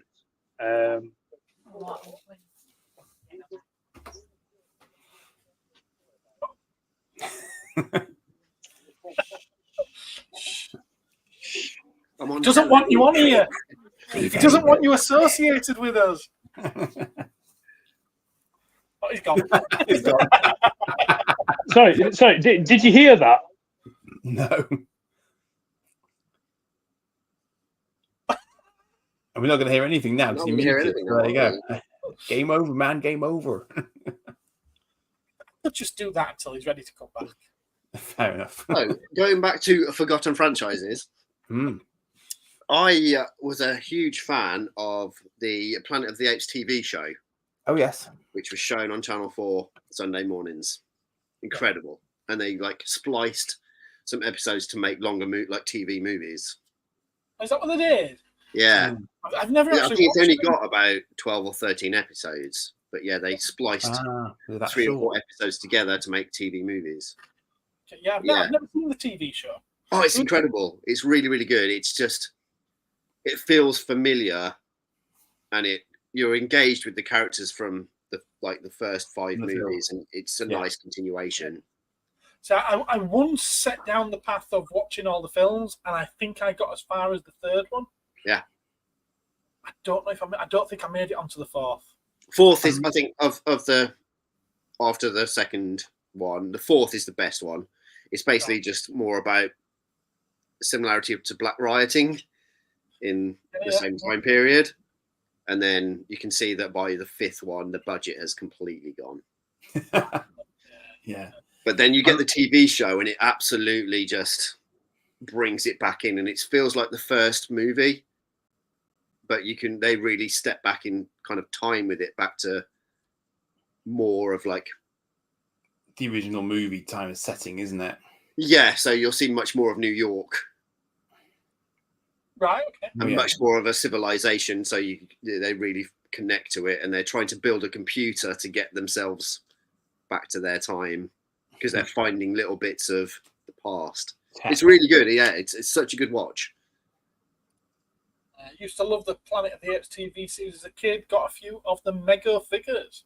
Mm. Are there any good robot figure toys from Silent Running available?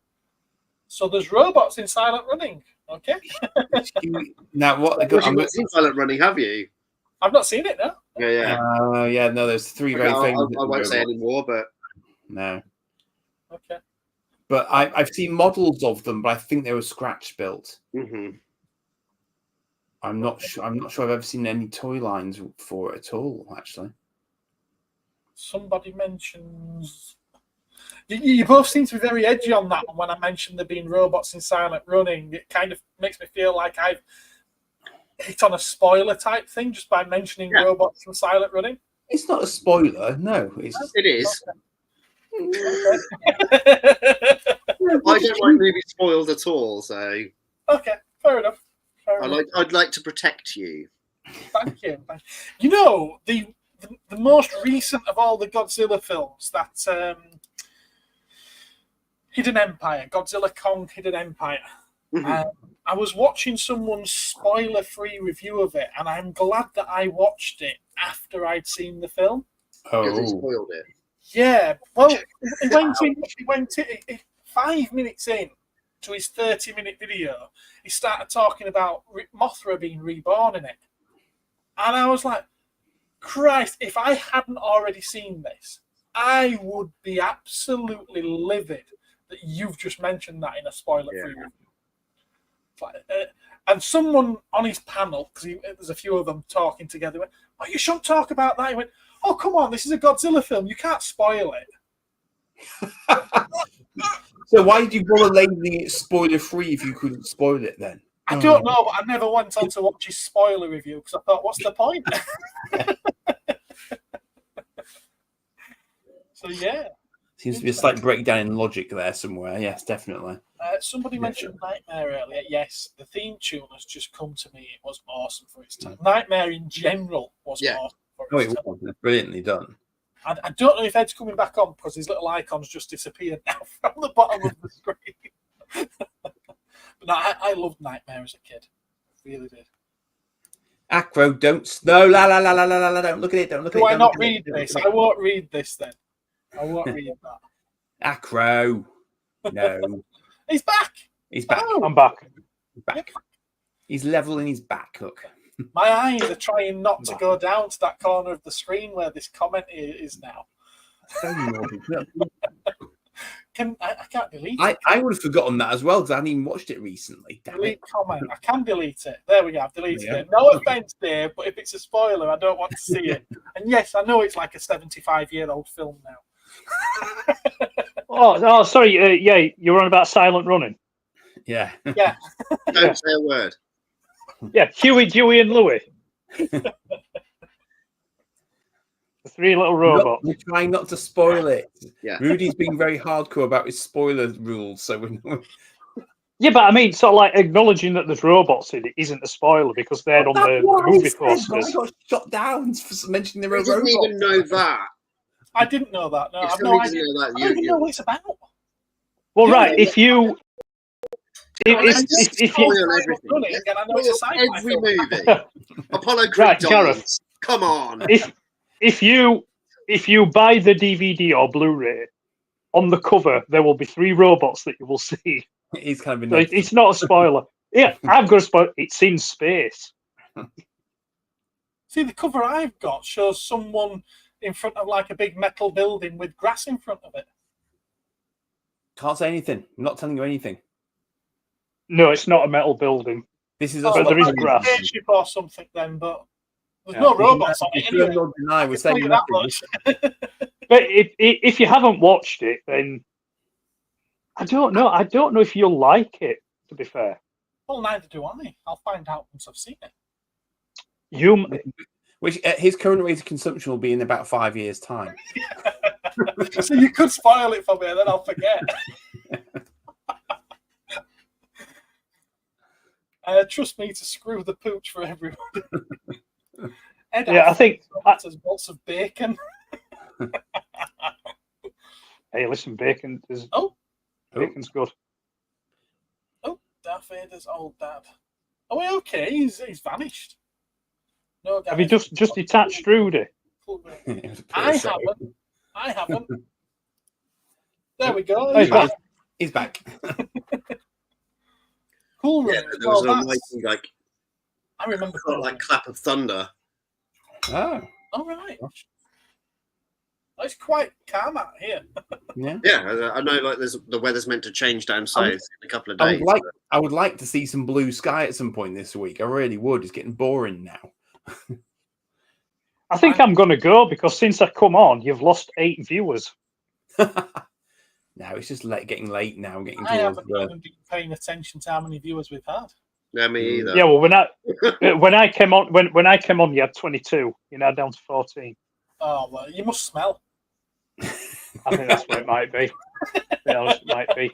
It's just that time. But sorry, but yeah, Bacon is bacon is it is. good. We've just gained one. You've come back and we've just gained one. There you are. But yeah, yeah, Silent Running is very much of its time. It's a film of its time.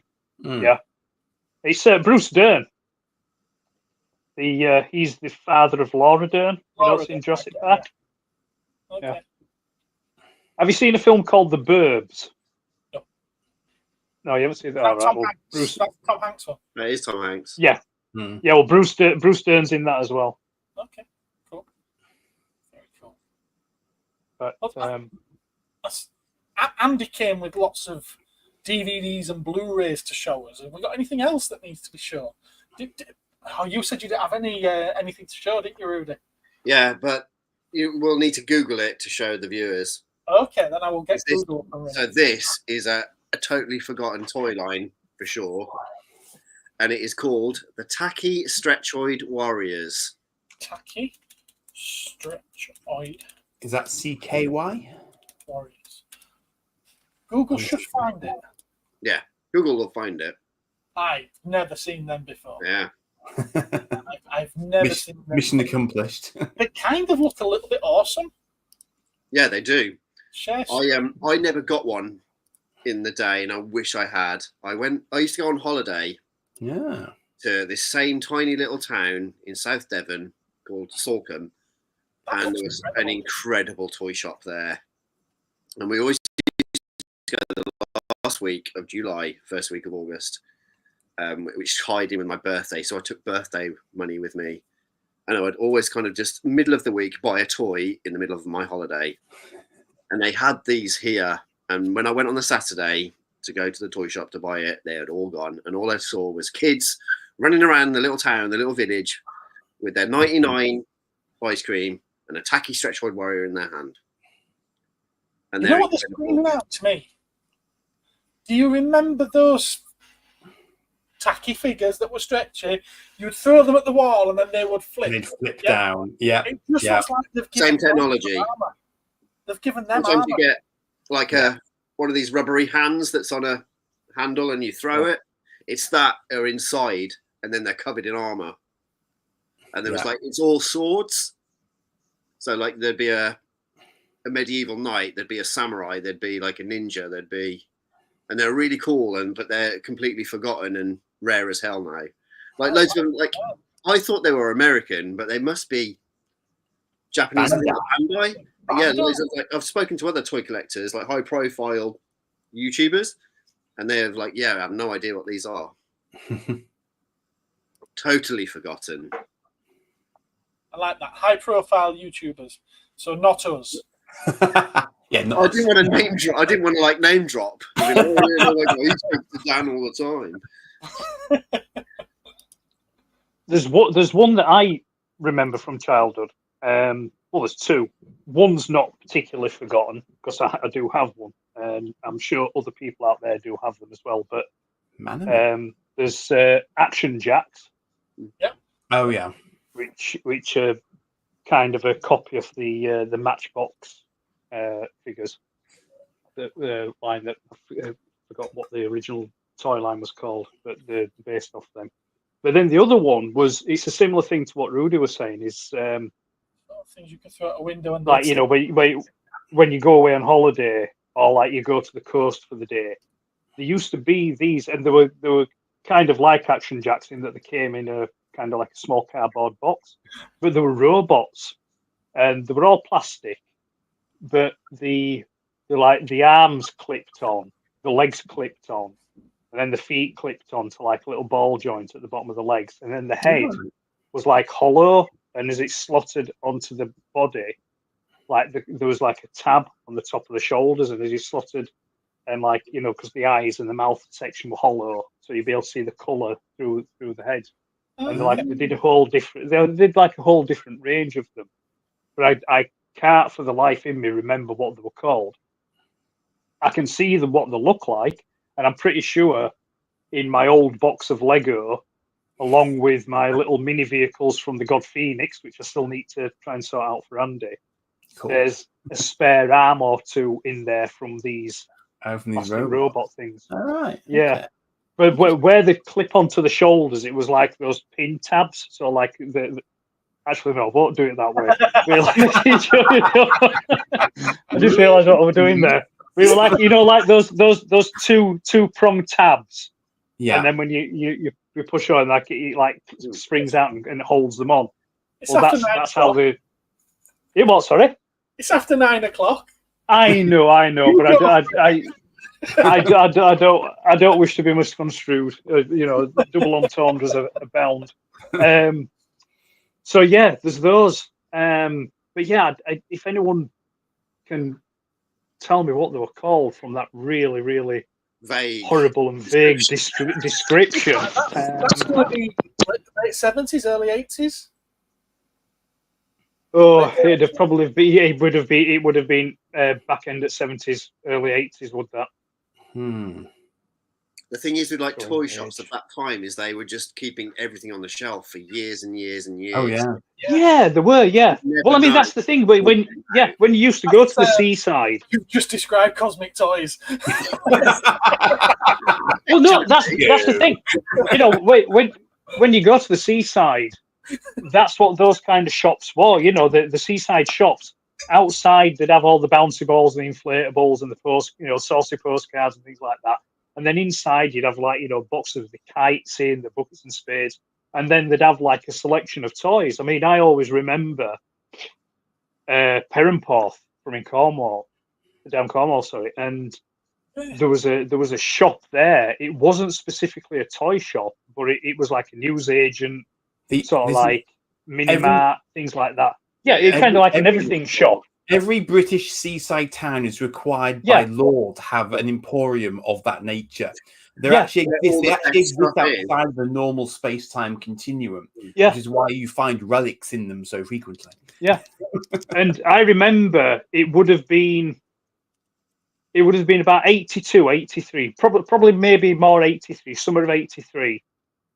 I can remember going into that shop now, clear as day, and I can remember seeing all the Diaclone cars on the shelf.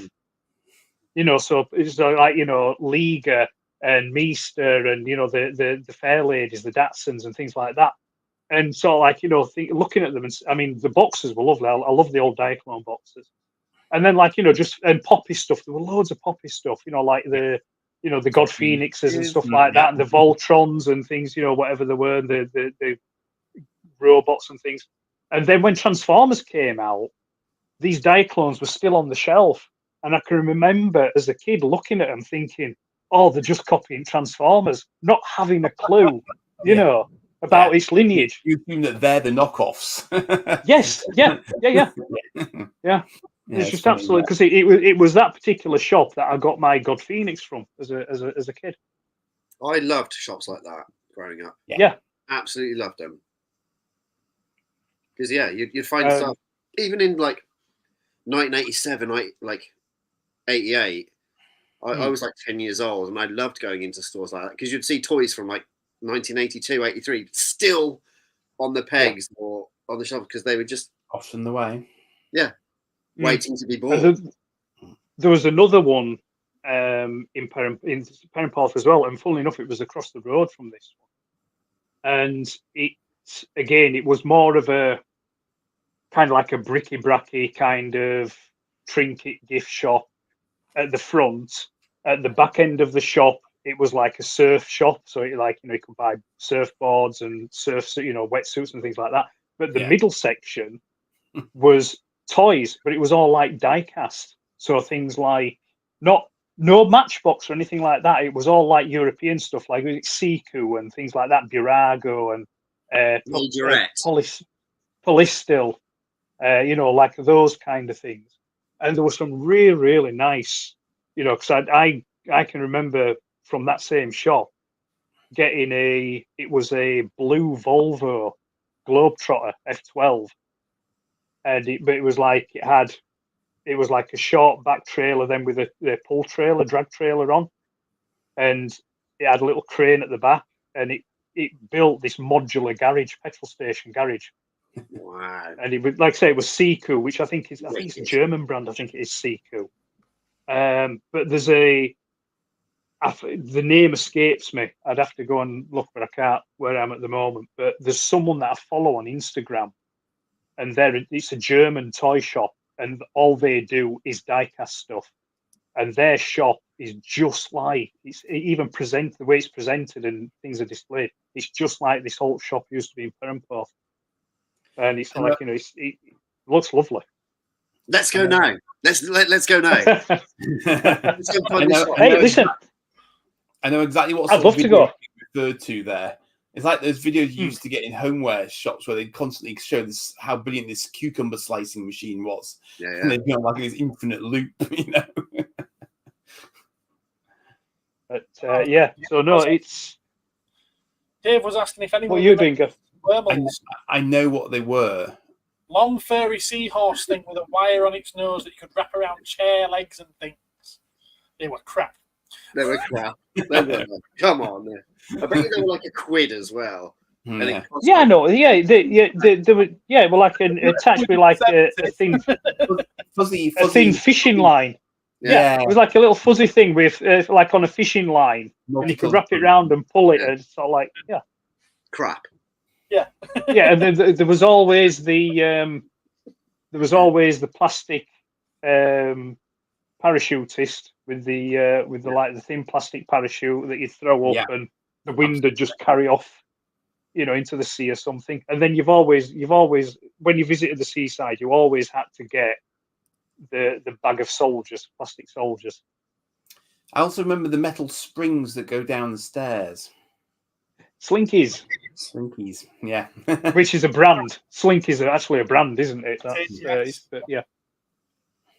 yeah. And then you'd also have sometimes at these shops they'd have one at the table sat outside the shop with like a ridge along it, and they'd have those small battery powered cars that when they hit the ridge they'd flip over, and then they start going, usually like in the shape of a beach buggy or something. And stuff. Yeah.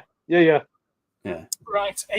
Sean has disappeared, but he did make me promise him earlier on that I would show these mocks that he's made up of his Ninja Turtles sewer layer. So if he's watching this back later, you'll see that I have actually shared it with you guys. Very good. There we are. They're all homemade. Obviously, the figures. Cool. Wow. That's really good. So if you're watching later, Sean, here you go. You've got Raph sat down on a couch that he's made playing a Nintendo.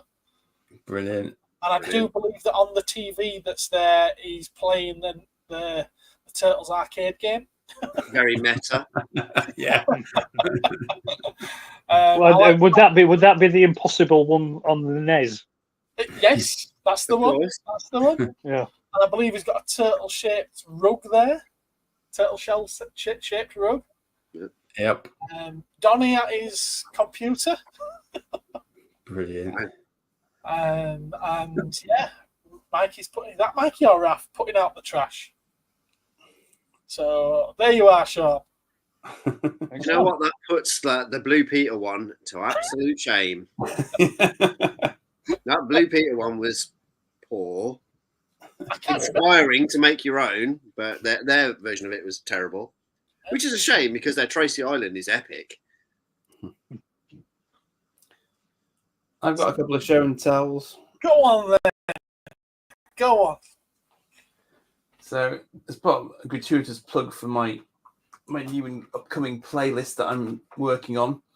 To my mild surprise, this came to life last night when I picked it up, having put it back together again. And you probably don't see this very often these days. Oh, that's cool. This is a Diamond Select, all good things, Dreadnought. Yeah. It's a bit of a beast. You're making a mistake if you put that video out any sooner than the last episode of the series. Sorry, did you just say Dreadnought? Yeah. Well, is that its official term, Dreadnought? I've heard it nicknamed Dreadnought. I don't know if it's official or not.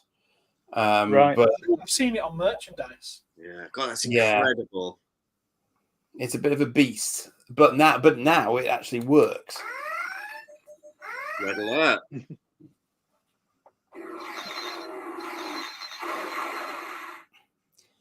But the really, really, really, really insane thing about this is this. Oh, I detached going to the battle drive. But is it the Star Drive and the battle drive, or yes, the battle section. So that is just a magnet. It's just magnetic. So you just pull it off. I was trying to figure out how the hell it was supposed to slide off. It doesn't. You just yank it. Just a magnet. It's just a magnet, which is crazy.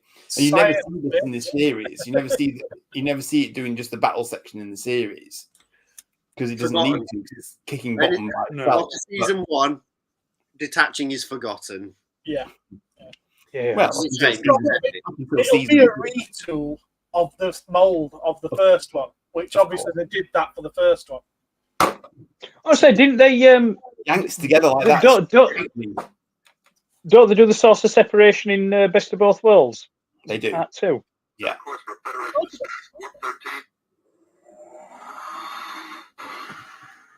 Nice. Oh, you've been practicing that. No, I haven't. No, I haven't. How many times has he done that today? But literally, I think originally I got that. The only thing that was on the eBay auction for that was just a little bit of the front bit of the saucer. They didn't identify it as being Diamond Select, so I literally tripped across it and went, "Oh!" So I got that for an absolute song compared to what it would have gone for. Really? But then when it first arrived, it wasn't working. So I was like, "Oh well, it was a punt because I didn't know." But then, when I got it out of the box, its saucer must have reattached just in the right way to make the connection work again. So now it's happy, and now it's doing all the speech clips and everything else from it. So that's brilliant. And just got I picked this up as well, which is McFarlane Azrael, but it's from the White Knight comic series, which is a more modern comic series, which I've got but I haven't read yet. So I'm interested to find out what the backstory is behind this version of Azrael. I think he appears differently in the White Knight. That's a gold label one, which I think is a recoloured version. That's right. I've got a black version of him as well. I was going to say, I don't think he's gold. White Knight. Yeah. Yeah. So I've no idea why he's silver in that version, as opposed to anything else, unless they just decided to do it for the heck of it. But yeah, that's McFarlane. Yeah, definitely. He done me because Rock and Floss were the normies. I'm missing out on what we're talking about there. Blackpool was great for Metal Men figures. I didn't know they were imported to Car and Microman figures. Cool. Forgotten shows, Metal Mickey. Metal Mickey. Metal Mickey, yeah. Got his annual downstairs somewhere. I've got a Super Grand annual down there. Yeah, so have I. Super Grand. Superman. There's a Jeff Capes was a new episode. Billy Connolly was in it. So he also did the theme tune. Yeah. Did he? Brilliant. I didn't know that. He wrote the theme tune and he sung the theme tune. What am I missing here? What is Floss and Rock? Candy Floss. Candy Floss and Seaside Rock. Seaside Rock. Mm. Right, I thought it were characters from a TV show. It tends to be pink. And then you have... Yeah, okay, I know what Candy Floss and Rock. Yeah, okay, fair enough. Maybe it could. Maybe that's an idea for a elder teen, early adult cartoon series, The Saucy Adventures of Floss and Rock. Floss and Rock. Stand by for and their misadventures working on the waltzers. Can I do show and tell? Go for it. Of course you can. Because we're talking about forgotten franchises. We are. And the one thing that's forgotten is Cowboys in Space, if you hadn't realised. You've got the Brave Star, haven't you? There we go. There he is. Let's Raymond Toys. Raymond Toys. There we'll go full screen. There we go.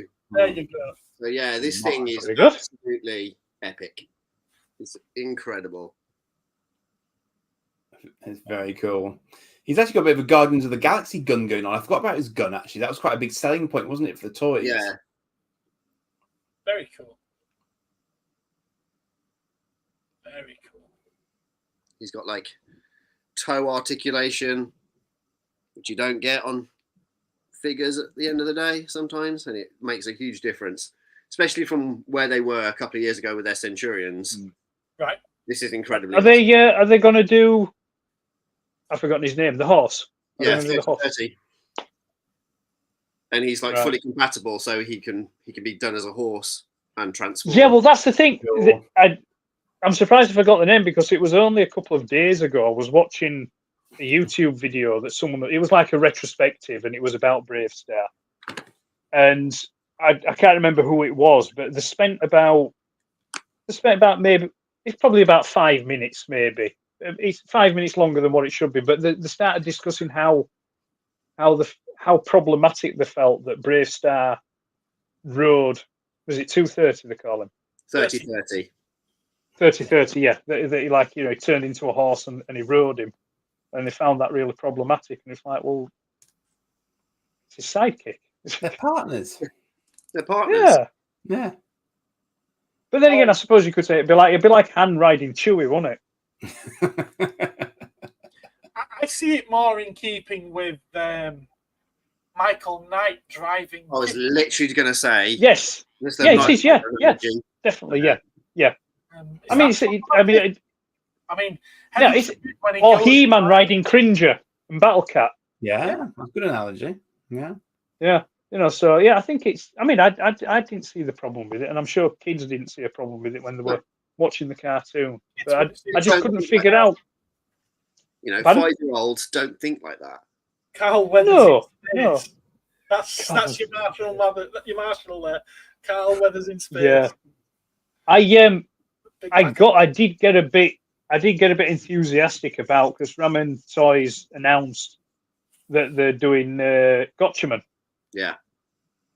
But then I found out they're only like the 3.5 or 4 inch figures. Oh. And I think they're doing the vehicles first. Yeah, they're doing vehicles. Yeah, and it was just like, oh no, I wanted 6 inch because I mean, I know that, but it might be a licensing thing, because I know Storm Toys do 6 inch Gotchaman, but they're really overpriced for what they are. Well, I personally think they are anyway. £100. And so far, pardon? They're not worth it. I've seen one. Yeah, they're about £100 a pop. And I think at the moment they've only done Mark and John, Mark and Princess. So whether or not they do any others, and the last time I looked, I don't think Princess had been out right long, and they put her on sale. Wow. So maybe they haven't sold so great. So maybe that's why Ramen are doing the 3-4 inch, because maybe they can't get the license to do the 6 inch, because Storm Toys Collectibles have got it. But it's a shame, yeah. So have you else, Rudy, or was it just that, sir? I've got some other. Oh, hang on. Yeah. Oh, I like that. We're going G2. We're going G2. We're going So full this was G2. actually a birthday present months ago, but I only opened it like 2 days ago. Yeah. But yeah, G2 Megatron Nice. Super 7. Is that actually articulated, or is it like a statue? Yeah, it's a full action figure. Okay, very cool. Is he actually transformable, or is he just a sort No, of it's figure? literally just an action figure. Yeah, that's what I thought. Yeah, from Super 7. Is it? We're going to say, is it the Ultimate Super 7? Yeah. Yeah, cool. So yeah, super chunky, super fun. You can. It's tailor made for my type of collecting. I have no affinity to G2 Transformers really. By the time G2 came out, it was like 92, 93. I'm like 14, 15 years old. I'd left toys behind. Yeah. But I loved the Argos catalogue and the Index catalogue, and I was super excited to see Transformers come back. There's an oil tanker and a tank, but still, I just wasn't done. And it wasn't until a few years ago that I reread the crossover, the G.I. Joe Action Force Transformers Snake Eyes collaborative comic, and I was just like, wow, Megatron is a badass now as a tank.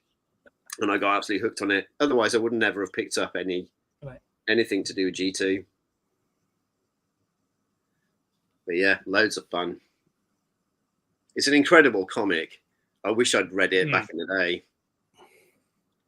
I think I used to have the G2 comics, but I sold them off years ago. I've got the collected. Because I think issue 1 had like a fold-out cover. It's like he had that prime in saying, "This is not your father's Autobot." Super 7 isn't for everyone. Let's do a disclaimer there.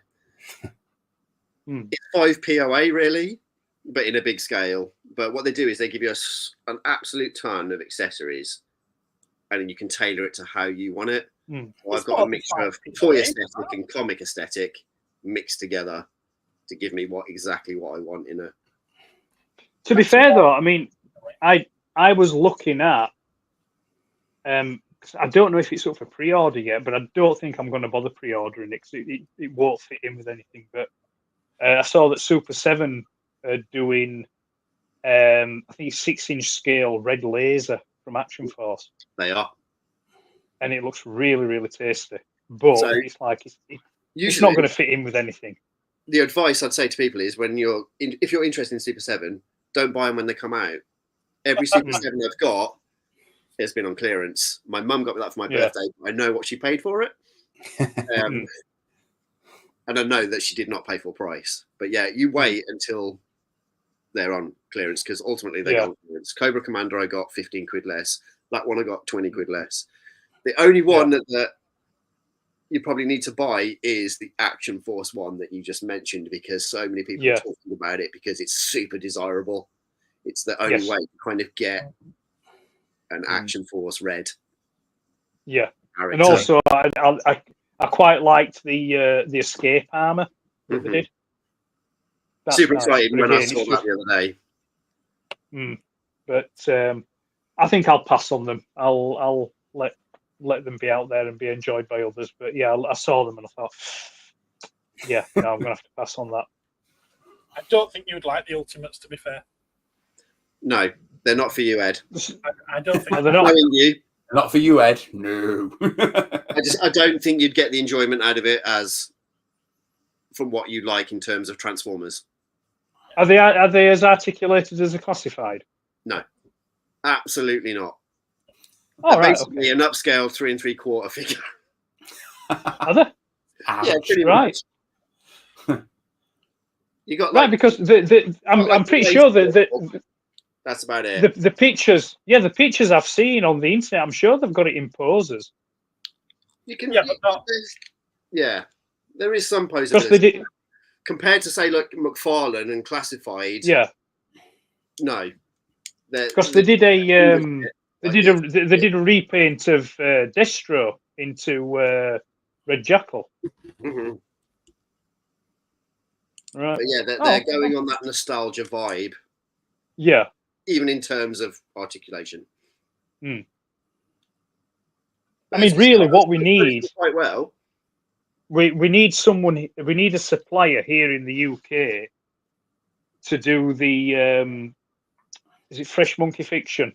Their take on Action Force 6-inch. I know Capel Toys have got the agreement to do their. I think it's like a horror line. There's some kind of horror figures in there, and some of them are similar to the ones that they're doing for the Action Force homage, but they're not the same colours. The Fresh Monkey Fiction ones, the 6-inch Action Force homage figures are really nice. Well, sorry, they look really nice. I don't know because I've not had them in hand. But if they're as good as what the Mythic Legion stuff are, then they're quite tasty. That Mythic Legion stuff's really good. Super articulated as well. Yeah. I might have ended up buying one or two of those. Whoops. A lot of choice as well. There's something for everyone with Mythic Legions. There is, there is. Cosmic Legions, Yeah, the aliens. The aliens on them. They're nice. There's some good stuff out there. And then one final thing. Oh, give you the big screen again. Oh. Right. I know, like last time I was on, we spoke about Lego for like 25 minutes, and then when the show was over, it was just like, we could have done a whole like 4 hours on Lego. Easily. Yeah. And then I literally just got this the other day, and it's nice. It's incredible. It's my favorite period of Lego is like 78 to 92, and especially space, and it's just a breakdown of I know what Ed's gone to get. I know exactly what he's gone to get. Yeah. I'll get it. I will get him my cuppa. Liar. Are you not going to show it off? There's a page in here where they show the concept for Blacktron before it became a thing, and it's super cool. It's even better than what was made. and I'm not going to fight. I should have come prepared. We can't all be Andy. Sadly not. Yeah, I know everyone loves a bit of Andy in the Lego universe.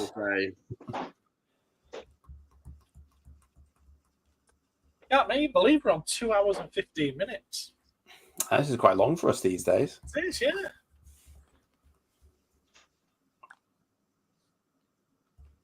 Just as well somebody was prepared. Yeah.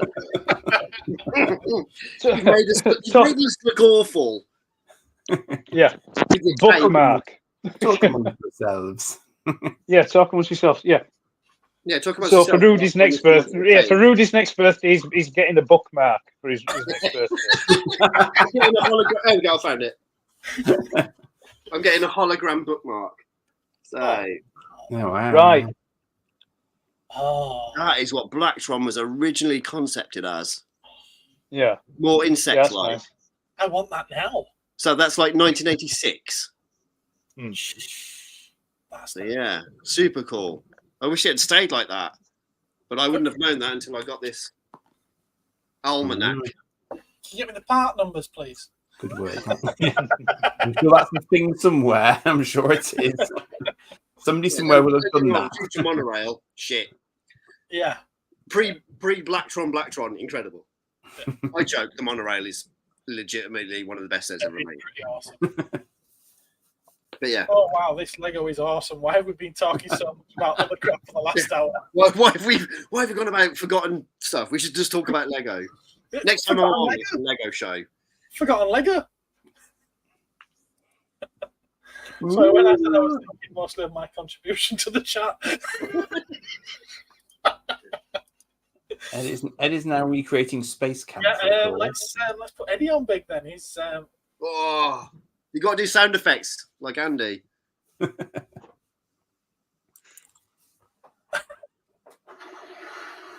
we go. Look at the size of that thing. And the space shuttle's impressive too. Ha ha. What you're saying that, but it actually just have a lightsaber inside it, so there is a Star Wars connection. Yeah, I'm afraid that's. Oh, have you left it out? Ah. Yeah, it's not in there. Oh. That is big. Good grief. My God, how big is that? It's massive. It's probably about probably just under 2 foot long. Wow. It's a beast. It is an absolute beast. The cockpit section comes out, and Steve's got that one as well. it is. It's beautiful. It's a gorgeous build. Ooh. I can't really fault it in any way. I got it from it was a birthday gift. I got it for my birthday. I got this, and I got the Jaws set. Oh yeah, yeah. That's Lego idea. The Jaws set.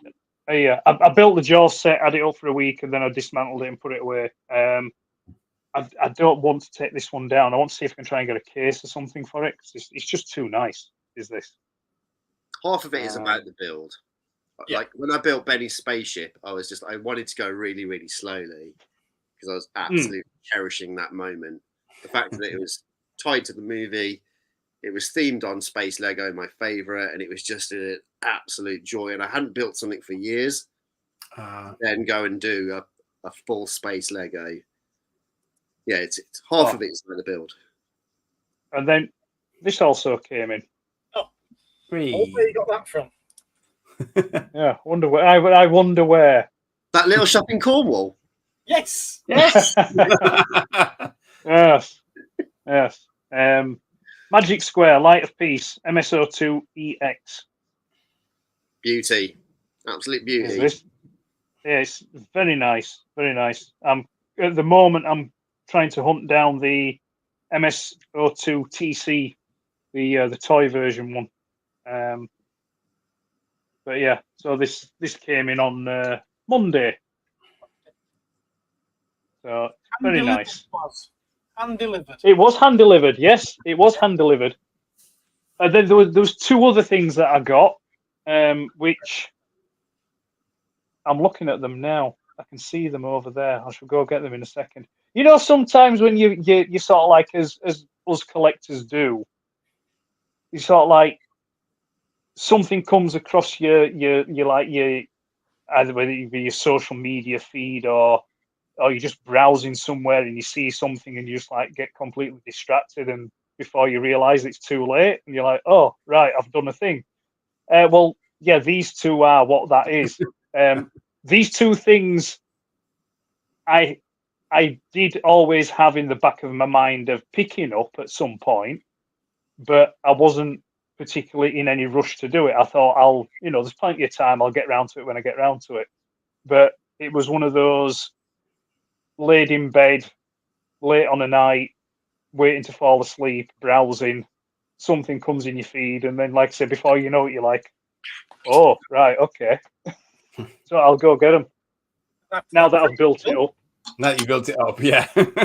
Yeah, like I built it up. And it's going to be a complete time, everybody. Sorry. Yeah. Unlucky. Yeah, it's probably going to be a bit of an anticlimax, but yeah. Here we go.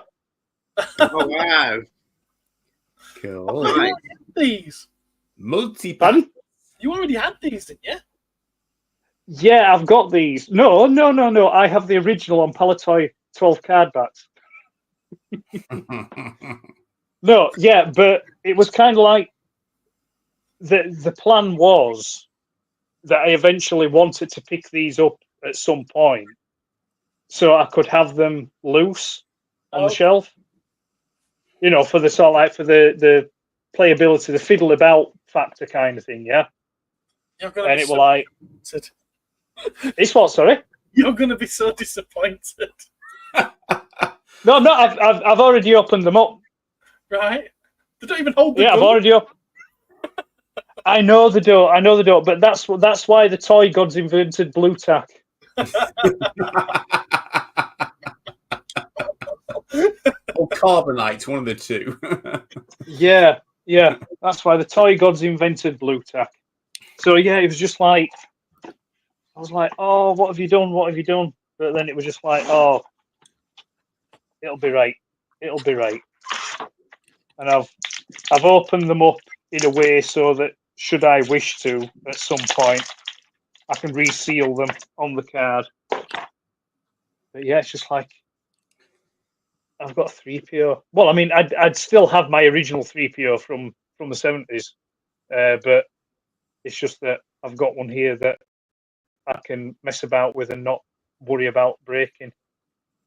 You know, and it's like, I just love the fact that they've made it so you can detach his limbs. Well, that's what they've gone that once. They did that with the Chewbacca one, didn't they? Yeah, but they've gone one step further and made it so you can detach the head as well, which the original one never did. The original one never had a detachable head. So it's like, it's a shame that, well, I mean, I suppose you could buy a reproduction one, couldn't you? You could buy a reproduction backpack net thing or what it is for Chewie and have him in there. I think I saw one of those. Yeah, so it's just... Why would you take off Chewbacca's arm? Why would you take off Chewbacca's arm? No, 3PO's arm. I'm sure, didn't Andy say that they did that with Chewbacca? And then you could take his arm? The detachable. You got a detachable 3PO with the little satchel thing that you could use on Chewbacca. But yeah, we're going to, because that's what I forgot to ask you on Monday, Gareth, was if you had any Star Wars figure stands. Check the size of the... Yeah, but you see, that's the thing. I have since found that the Star Wars figure stands that you can get won't fit the retro figures. Oh, it won't. Okay. No, because the peg holes are different. The pegs are a different size. I hear tell there's this thing called blue tack, which is really useful. There is, yes. I have seen some. I have seen some really nice. You could do what I did with my Black Series figures, and I put little neodymium magnets in the peg holes because I have this black powder coated black steel sheet. so you can put them on there and display them on there, and they don't fall over because they've got these little neodymium magnets in. But yeah, I'd seen some really nice Star Wars figure stands. They're clear plastic, but they've got the Palatoy logo on. Yeah. So are you they would have looked. These are a third size of hole? Because there's the vintage ones and there's the modern ones. Are you now saying that this is another size?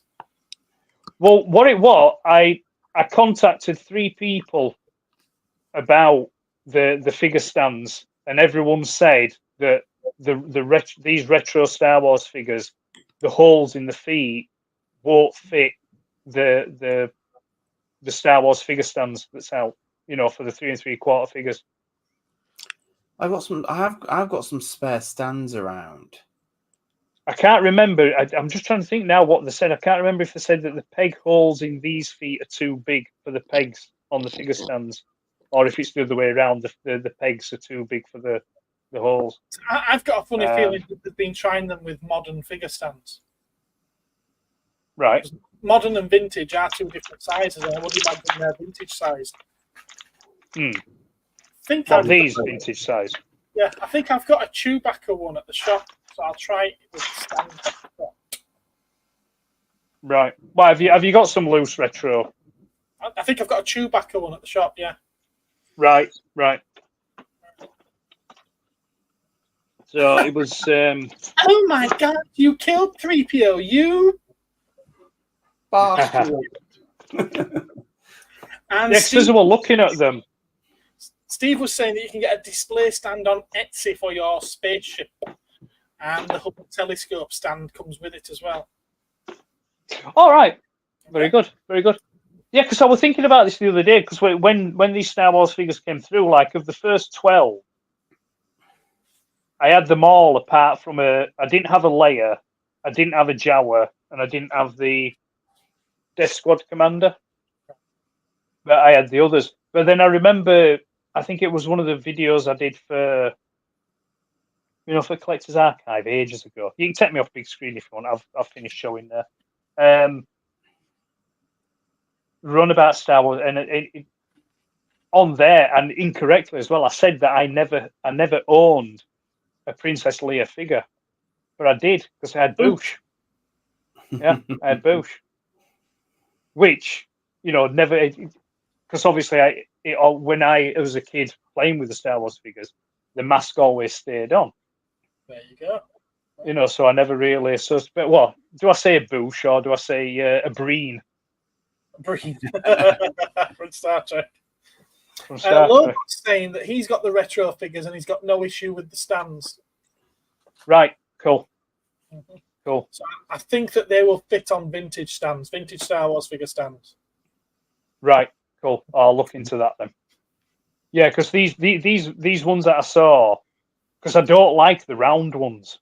These were like a rectangle, and at the front, and at the front, it, like I say, it was the clear plastic, but it had the Palatoy logo at the front. Nice. They just looked really nice. I thought, they'd look nice, even though I know, technically speaking, these are Kenner, but Hasbro. It's about the Palatoy. Well, yeah, but it says Kenner on the box. You know what I mean, Mr. Picky. But correct. No, that bombshell. Yeah. But that's all I've got to show. That's me done. Oh, fair enough. Have you got what else left then, Andy? No. I was just loads and loads and loads of DVDs, some VHS, and a Dreadnought. A Dreadnought. It's very nice. With sound effects. With sound effects. With and sound perfect arm movement. and lights and all sorts, yes. Fair enough. Oh, well then. I think at that point, we've done 2.5 hours. Well, Ed has. So us 3 are going to sod off now, and we'll just leave Ed. Just leave Ed. 2 hours. No, none of that. So that he can catch up with us. No, you don't fancy that, no? No, you're lucky I came on at all. I know. I'm counting all my lucky stars. I wasn't Nice to- going to. Because I'm not in the vault. I'm not in the vault, so I wasn't going to come on. But I thought, You've I'll been go on for half an hour. unvaulted. Yes. My first custom. Yeah, was I'm to being wear unvaulted. Commander in the proper uniform. You could work wonders with a black permanent marker in the 70s. Andy, was it your first time at the Peace Hall in Halifax? No. He's an Halifax regular. Yeah. I live here, so no. Gareth has streamed for 11 hours today. God. Is it that long? 8.5 hours it is. Did you did a toy auction whilst you were in the store? I did, yes. Oh, I saw it as a challenge, and I was encouraged to do it by a number of people. So I thought, you know what? I popped in for a little bit. It was really interesting. Yeah. Oh, thank you. Thank you.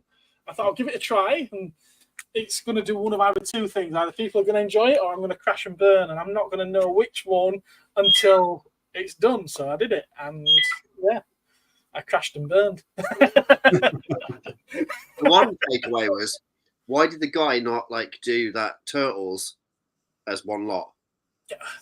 Whoever bought that got a deal. Yes. Massive deal. Yeah, there were some very strange lots there.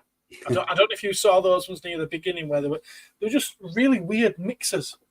So there were like 4 Star Trek figure box sets, some die-cast cars, and then I don't know, say some Lord of the Rings figures or something. You've got 3 lots there. Why are they? But then it would go for a really cheap amount. Yeah. Even if you didn't want the die-cast cars, you were still massively lucked in. It was just so strange, so strange. But it was a good day. I quite enjoyed it, to be honest with you. Even if I did keep putting my head down to do a bit of work. It wasn't one for the chat. Let's put it that way. No, You not talk like about this. it, and then the auction would be 5, 6 gone. Yeah. By the time you were interested in it. Yeah. It'd be interesting to do something like that with somebody else so that you could talk about it, talk about the things that are being auctioned and be prompted by each other. That'd probably be quite cool. I thought you 4 would send me straight to sleep, but I'm wide awake. Thanks for the stream, guys. No problem. Yeah, can I? Yeah, Buford. Can I just say to Buford that when I get home, I'm going to smack your mama in the face. Sorry, no, I'm going to smack your mama in the mouth because there ain't no way that you could have come from my loins. You'll know what I mean by that. I'm sure he does. And there goes my monetization. Really? I'm joking. I'm going to say you're not monetized. Yes, I am. Are you? Yeah. I'll probably earn all of 3.5 pence from this. Will you? He says, haha. Why? What's demonetizing in that then? Hate speech. Hate speech. What quoting? Aggressive speech. Violence. Quoting a film. Quoting a film is hate speech. It depends on how the algorithm works because it picks up keywords and tone and. You don't think people actually do this, do you? Oh, I've no idea. Who knows? It's all like AI and algorithms, isn't it? Yeah, but it's a line from Smoking the Bandit that's spoken by Buford T. Justice. And he gets it. He gets it. Yeah, to his son, Junior. Yeah. That's it. Is that a film you've seen, Gareth? Have you seen Smoking the Bandit? And that's enough for tonight, guys. We will catch you again in 2 weeks. You haven't, have you? You hadn't seen Smoking. Oh. No. No. How can you not see Smoking the Bandit? So Gareth's next week is he's watching Silent Running, Turtles Forever. He's then going to watch Turtles with Critters in between. Yeah. Logan's Run. Tripods. Planet of the Apes. So show, and he's going to finish on Smoking the Bandit 3. without No. Stay clear. Stay clear of Smoking the Bandit 3. Don't do it. Don't do it. Jesus, says LOWBOT. Yeah, I mean, to be fair, yeah, I'd skip Smoking the Bandit 2 as well. To be fair, it's all right, but it's the first one's the best. I can't believe you've not seen. We should do. I can't believe you've not seen Logan's Run either. We should do a 2.5 to 5 hour episode of all the things I haven't seen that I should have seen. And we'll spoil them. So, yeah, I won't need to see them. But wait, when you say Logan's Run, do you mean the film Logan's Run or the TV series? There's 2. Right, so you've not seen the film either. Oh dear. Oh dear. Oh dear. And on that bombshell. Oh, I just speechless, absolutely speechless. You're missing good sci-fi. Yeah, you're missing good sci-fi. Without giving spoilers away, it's like the Railway Children in space. It's got Jenny Agutter in it. It's got Jenny Agutter in it. That was mentioned. And Michael. Yeah, Jenny Agutter, Michael York, Peter Ustinov, he's in it. Farrah Fawcett, she's in it. Smokey is the bandit as Bill and Ted's Bogus Journey spoiled for me. Okay, fair. Yeah, that's the yeah. Smokey is the bandit. I've seen yeah. some of one of the Bill and Ted films. You've seen what? I've seen some of one of the Bill and Ted films. All right, you've not seen the Bill and Ted films either. No. It's just he's just not getting any better, is it? Really? Have you seen any films? Yes, it was getting worse. I think I saw one once. Godzilla. Thing is though, Rudy. Yeah. Thing is though, Star Wars film. If you were to see my collection of Blu-rays as well and DVDs. Yeah. See, the thing is, Rudy. Got them all sat on shelves. You just haven't seen them. Most of them are sealed. Just 5 DVD cases. It's Walkabout with a silver robot. Don't watch them. It's like, Yeah, the thing is, Rudy, I'm at the stage now, Rudy, where I don't bother recommending anything to Gareth anymore. It's like he's either already seen it and didn't like it, or he'll watch it and they'll decide he don't like it. You know, it's so strange because Gene has said that me and you have switched places in the last 10 years. Have we? Yes, because I always used to Why is hate that? everything. I always used to hate everything. Whereas now I seem to like everything that I'm watching. And you seem to hate everything that you see now. Do I? Yeah. I can't remember the last thing I watched that I didn't like. What have I watched recently that I didn't like? Anything modern. Anything modern. Anything modern. Anything sort of like 2008 onwards, you seem to hate. No, I think that's unfair. I don't. It's not that. It's not that safe. Take that with Gene. Yeah, I would say probably. I think a more fair way to say is I'll probably say that it's not for me. That's probably to be more fair. It's not for me. I'll watch something, but it's not for me. Like the recent Transformers 1. I've watched that 3 times now. It's not for me, but I'm glad it's out there. He was just making sure that it wasn't for him. Yeah. Well, you see, the thing was, I watched it the first time. I thought, right, okay, I'll watch it again. So I watched it again. But then I watched it the third time because I did a live stream with Arrowfire the other week. And I figured it had come up again in the conversation. So I thought, I better watch it again. Because I'll be perfectly honest with you, the first time I watched it, afterwards I'd forgotten what had happened. So that's why I watched it the second time. And then I watched it the third time just to refresh my memory again. So then if it came up in the conversation while we were streaming, I could speak intelligently about it. Okay. Oh, yeah. I've got to agree with Acro Dave on that comment. I'll get to it. What's that? LOWBOT has said I removed Gareth from my Rolodex, address book, and Filofax. Jenny Agutter was in American in World Book in London too. and I've not seen a whole 2 Bill and Ted films just selling foreign artifacts like some kind of war profiteer. Okay. He makes Jacob Rees-Mogg look like a modernist. Or is that me? Was that me? I do, or Ed does. Gareth. Yeah. We need some sort of like clarification there, Acro. It's funny because someone said earlier on that they thought it said vaults of bacon. Yes. But every time I see Acro, Dave, I always think it says Avro. Avro, Dave. You know, it feels like it, Mark. It feels like it, mate. Mark's timed it perfectly. He's been possibly buffered in his timing. How are you doing, mate? He's ripping his kitchen out at the moment. I've seen the pictures. Has he? Yes, he's done a fantastic job. It looks a mess. Well, I never said he was putting a kitchen in. I said he was ripping it out. Pick one, says Dave. So we both make Jacob Rees-Mogg look like a modernist, apparently. Josh, you still... Let's all agree. Tell you what, let's all agree it's Andy.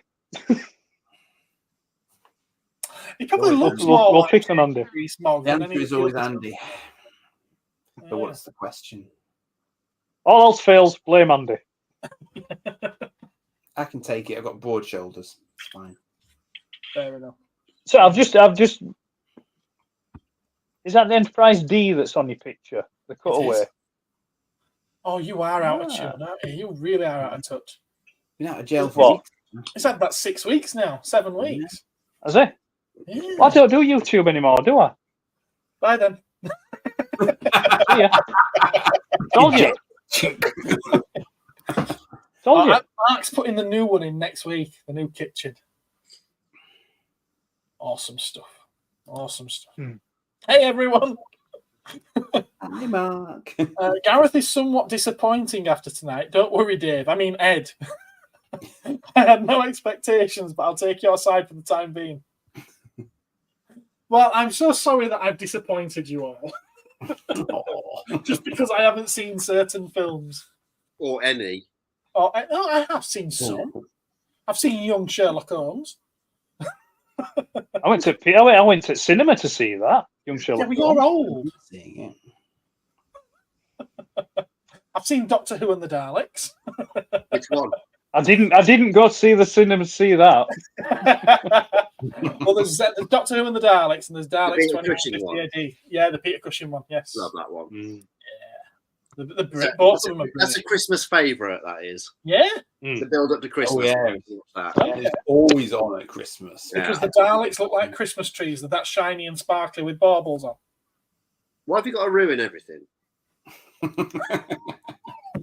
What's that? Do you know what? Yes, yeah, for sure. No, it's do you know what? It's a lovely, solid little hour and a half on a Christmas build-up morning. Say the 22nd. It's not even that. They're literally just over an hour. They're like 65 minutes long. They're like 1 hour. Oh, right, sorry, yeah. 1 hour and 20. Yeah. They translated the Bible into English. Oh my God, Theo's here! Yeah. Oh. Have you just nice? You just woke up, Theo. No, he's just about to go. That's what it is. How you doing, mate? Are you well? Love the Pogman. Absolutely love that Pogman figure that you made, mate. Incredible. Absolutely incredible. I was blown away with it, and I realised I haven't commented to let you know. Well, there you go. I've told you now. it was I'm brilliant. behind these videos, actually. I need to catch up. Yeah. Yeah, I didn't. Oh, thank you. Even if I didn't get everything I wanted, I saved a few quid. Yeah, true. Thinking the bidding had a lot of lag time. Is that right? Did you find that? Well, that's rubbish on an auction, isn't it? I mean, that's destructive. Oh, I don't sleep. I don't sleep. It's all that monster. That's why you don't sleep. It is all that monster. They should be sponsoring you. Yeah, I recorded those Peter Cushing Doctor Who films. Yeah, months ago. They're on my set-top box to watch. Well, actually, I did start watching the first one, but I got about 25, 30 minutes into it, and then ended up turning it off, going to YouTube and watching those YouTube videos about identifying all the Daleks that has been used in the movies and the TV shows and stuff like that. Wow, rabbit hole. You know, yeah. Now they're able to identify, you know, the Dalek from this episode ended up in this episode, which then ended up in the film, which then ended up at Terry Nation's living room or whatever it is. Like, it's just and you know, which skirt section ended up with which head that ended up with which shoulder section. Yeah, it's fantastic. Seriously, and I know. Fantastic series of videos. What is it? Dalek 63 to 88, 87 or something, is it? Yeah, I think the series is called the Dalek Nation Army. Right. And that's the music that they play as well at the beginning from the 7th Nation Army. Yeah. But no, the really good YouTube videos. Then, fascinating. But like I said, it is a rabbit hole because I think I ended up watching sort of like 10 or 11 of them, like on the bounce. It was just like, you know, the research that they put into the those episodes is incredible. They did one. Yeah. Most of them are Dalek based, but he did one based on the talons of Wen Chiang as well, which is the one set in Victorian London with Fourth Doctor and Leela, and it was literally sort of like just showing you all the different parts of London where it was filmed, identifying by what stonework still exists from then and everything, and what cobbles on the road are still there. It's really, really they're literally matching up the scene to the cobbles on the road. Yeah. Wow. Yeah. Rabbit holes. Absolute rabbit holes. Yeah. No, it's a really good series. But yeah, Dalek 6388. Yeah, that's it. Yeah, 6388. Yeah. And do you know the relevance of that? Well, it's the years of the original series, isn't it? That's right. Yeah, 1963 to 1988. That's right. Yeah. Which is weird because they do stuff from the modern series as well. But it didn't it have a hiatus though? But at 85, that we're off. Yes. For a 2 year, was it? Was it 85, 2 year? Right. It was off for a year. Oh, there's a little mini gap as well, was there? Yeah, it was. It was during Colin Baker's era. Yeah. Nice. Yeah, was that when he came in to when he wouldn't? Was that when he wouldn't come back for the regeneration? No, that was a year or two later. I think he came in and did a season. He got cancelled for a year. Came back, did 2 years, and when they came to renew it, they said that they wanted him back to do one episode and regenerate at the end of the episode. And he said, well, no, I'll come back and do the series and regenerate at the end, but I'm not regenerating at the end of one episode. So they said, okay, we'll get back to you. Never did. Right. Oh, ouch. Yeah. Wow. Yeah. Played hardball then. But apparently in interviews that he's done since then, he apparently regrets not doing it. Yeah, I think he's exactly right in doing what he did, to be honest with you. But his regrets are that he didn't take into account the fandom. Yeah, that's it. Yeah, not giving us closure on his Doctor. But in all fairness, you wouldn't, would you? You wouldn't take that into consideration when, back in 1987. No. 86, 87. Because back then it wasn't as big as what it is now. No. Back then it was just a job to him, whereas it's become his life now. Yeah. Yeah. It was just. I think a lot of the voice actors from the 80s and 90s cartoons, they say that now, is that it was literally just a job. Yeah, a job. Well, you never know, do you? You wouldn't know. Research their own stuff for when they go to conventions and Comic Cons and stuff like that, because they know the fandom is going to start asking questions about certain characters, and they don't want to feel like a dick because they just have no idea about a voice that they did, but it means a hell of a lot to certain people. Yeah, you're quite right, Mark. It was exactly Michael Grade's fault. When you're stalking Daleks, you know something's gone wrong with your life. Nobody expects the Spanish Inquisition. Michael Grade made a couple of faults, let's put it that way. He did, yeah. The fact that he viewed Doctor Who as a nothing thing anyway. Didn't realise the following it had even then. There's a lot of 70s TV stars that don't want to talk about their jobs now. Yeah, true. They don't want to The thing is, what I find even more, more of a sort of like a crime really is, I mean, it wasn't just the BBC that did it, but I think the BBC did it the most, was just like record or wipe tapes so they could reuse them.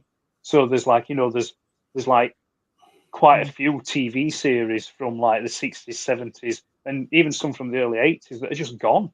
They're just gone forever. Yeah, I mean, the one, it's not, it's not sci-fi or sort of like, geeky kind of related, but is not only, but also, Peter Cook and Dudley Moore, all those are gone and wiped. Yeah. Oh, gosh. Yeah. Yeah. And it's just like, I mean, I happen to think that them two are really funny, so, but there's a few bits and clips and snippets here and there, but the actual full series themselves are just gone. It's just an absolute shame. But, there you go. Yeah, Michael Grader's hated science fiction full stop. Almost nothing got commissioned during his tenure. And it was all dramas, wasn't it, for him? Yeah. It was all kind of thought that's where the viewership was. Which I suppose it was, but had the science fiction of the time had the right kind of budgeting, then more people would have watched it because they wouldn't be laughing at the funny sets. And I don't know. I mean, they did commission Hitchhiker's Guide to the Galaxy. They did, but then at that point, didn't they? They just went to ITV and Channel 4, didn't they? Like all these other shows, they then made what Channel 4 is today. Channel 4 said, "Yeah, we'll take it. We'll go it." Yeah. Well, very true. And then they tried to get back into science fiction with a little show called Crime Traveller.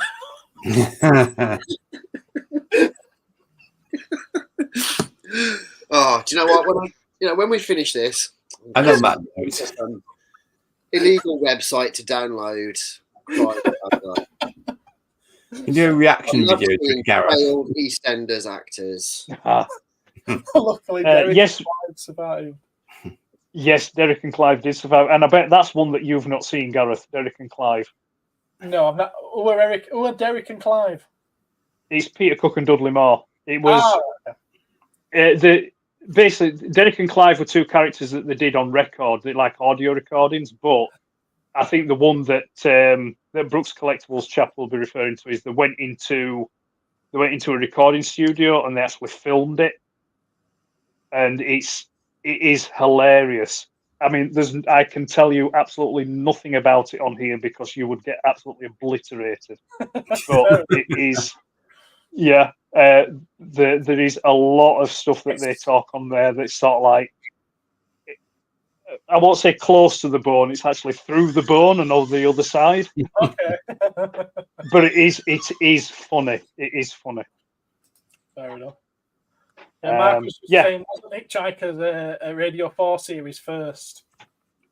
It was, it was a radio play. And then they asked him to adapt it for TV, using all the same actors apart from the actor. They changed the actor for Ford Prefect. It was a different actor, but all the others were the original cast. Okay. Oh, I'm sorry, and Sandra Dickinson, Trillian. It was a different Trillian. Right, fair enough. You should know. You've got my DVD of it. I have got my DVD of it, but that still wouldn't tell me who the cast of the radio series was, would it? No, it does in the special features. It does.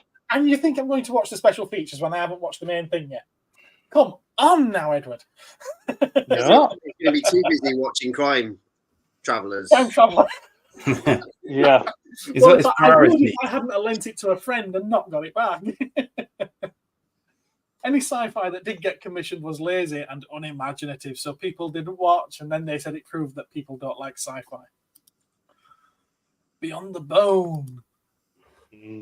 Slaughty Bart Fast. Okay. Yes. He's the maker of planets. The maker of planets, okay. The maker of planets. He was tincturing glaciers, as I recall. It's what, sorry? Likes to leave his signature in glaciers, as I recall. Yeah, he designed the fjords. I have seen the Hitchhiker's Guide to the Galaxy movie once. All right, yeah. To be fair, it's not a bad adaptation. Okay. Yeah, it's not a bad adaptation. Not my Hitchhikers. No, it's not. Yeah, No, I think Martin Freeman killed it for me, to be honest with you. Yeah, it's at that time where Martin Freeman was sort of like starting to be pretty much in everything. Like he were flavour of the month. Coming off the back of The Office and stuff. But because it's like he's in Micro Men, which is the story of Chris Curry and Sir Clive Sinclair, and it's like, and he's all right in it, but his characterization is nothing like the real Chris Curry. But Okay. it's good. If anyone's got an interest in that period of British history, like the late 70s, early 80s, and the microcomputer wars and stuff like that, that's a good. Are you just describing yourself now? No, it's a good TV movie. Micro Man. Good. I'm so glad that joke didn't land on deaf ears. No, it's all right. I just chose to ignore it. Sam Rockwell is still underrated. Everyone else got it. And Sam Rockwell's not underrated. He's rated quite highly, isn't he? Right. He's a good actor. I need a cup of tea in bed because I've got to be back on a train again tomorrow morning. Yeah, I'm ready to call it quits. I'm just looking and thinking I've got 3.5 minutes and I can say I've done 9 hours. Okay. No, come on. Let's. Does anyone have anything that they want to say and get off the chest before we go? I'm having a look at. Yes. It's the 40th. Today is the 40th anniversary that Will Byers went missing. Is that why everyone's saying today is Stranger Things Day? Okay. Yes, that's why people are saying it's Stranger Things Day. Yes. Right. That young poor lad from Hawkins, Indiana, went missing today. 40 years ago today. 40 years ago. 40 years ago today. Have a good one all. Gareth, I've still got your complete collection of Time Traveller 670. I'd love it back. I didn't lend it to you. I know who I lent it to. I lent it to Gary. You don't know. I'm at the physio in the morning getting folded in half. Well, good luck with that. Thank you, Josh. Right, we're going. Sorry, Rudy, have you got anything you want to get off your chest? No, I'm good. You're good. Andy? Tomorrow I've got a very long video where I look through a long Playmates books full of shiny Star Trek stuff. Amazing. Excellent. You have to tune into that. Right, and on that, I think we're going to go. So, good night all. Bye-bye. Bye-bye.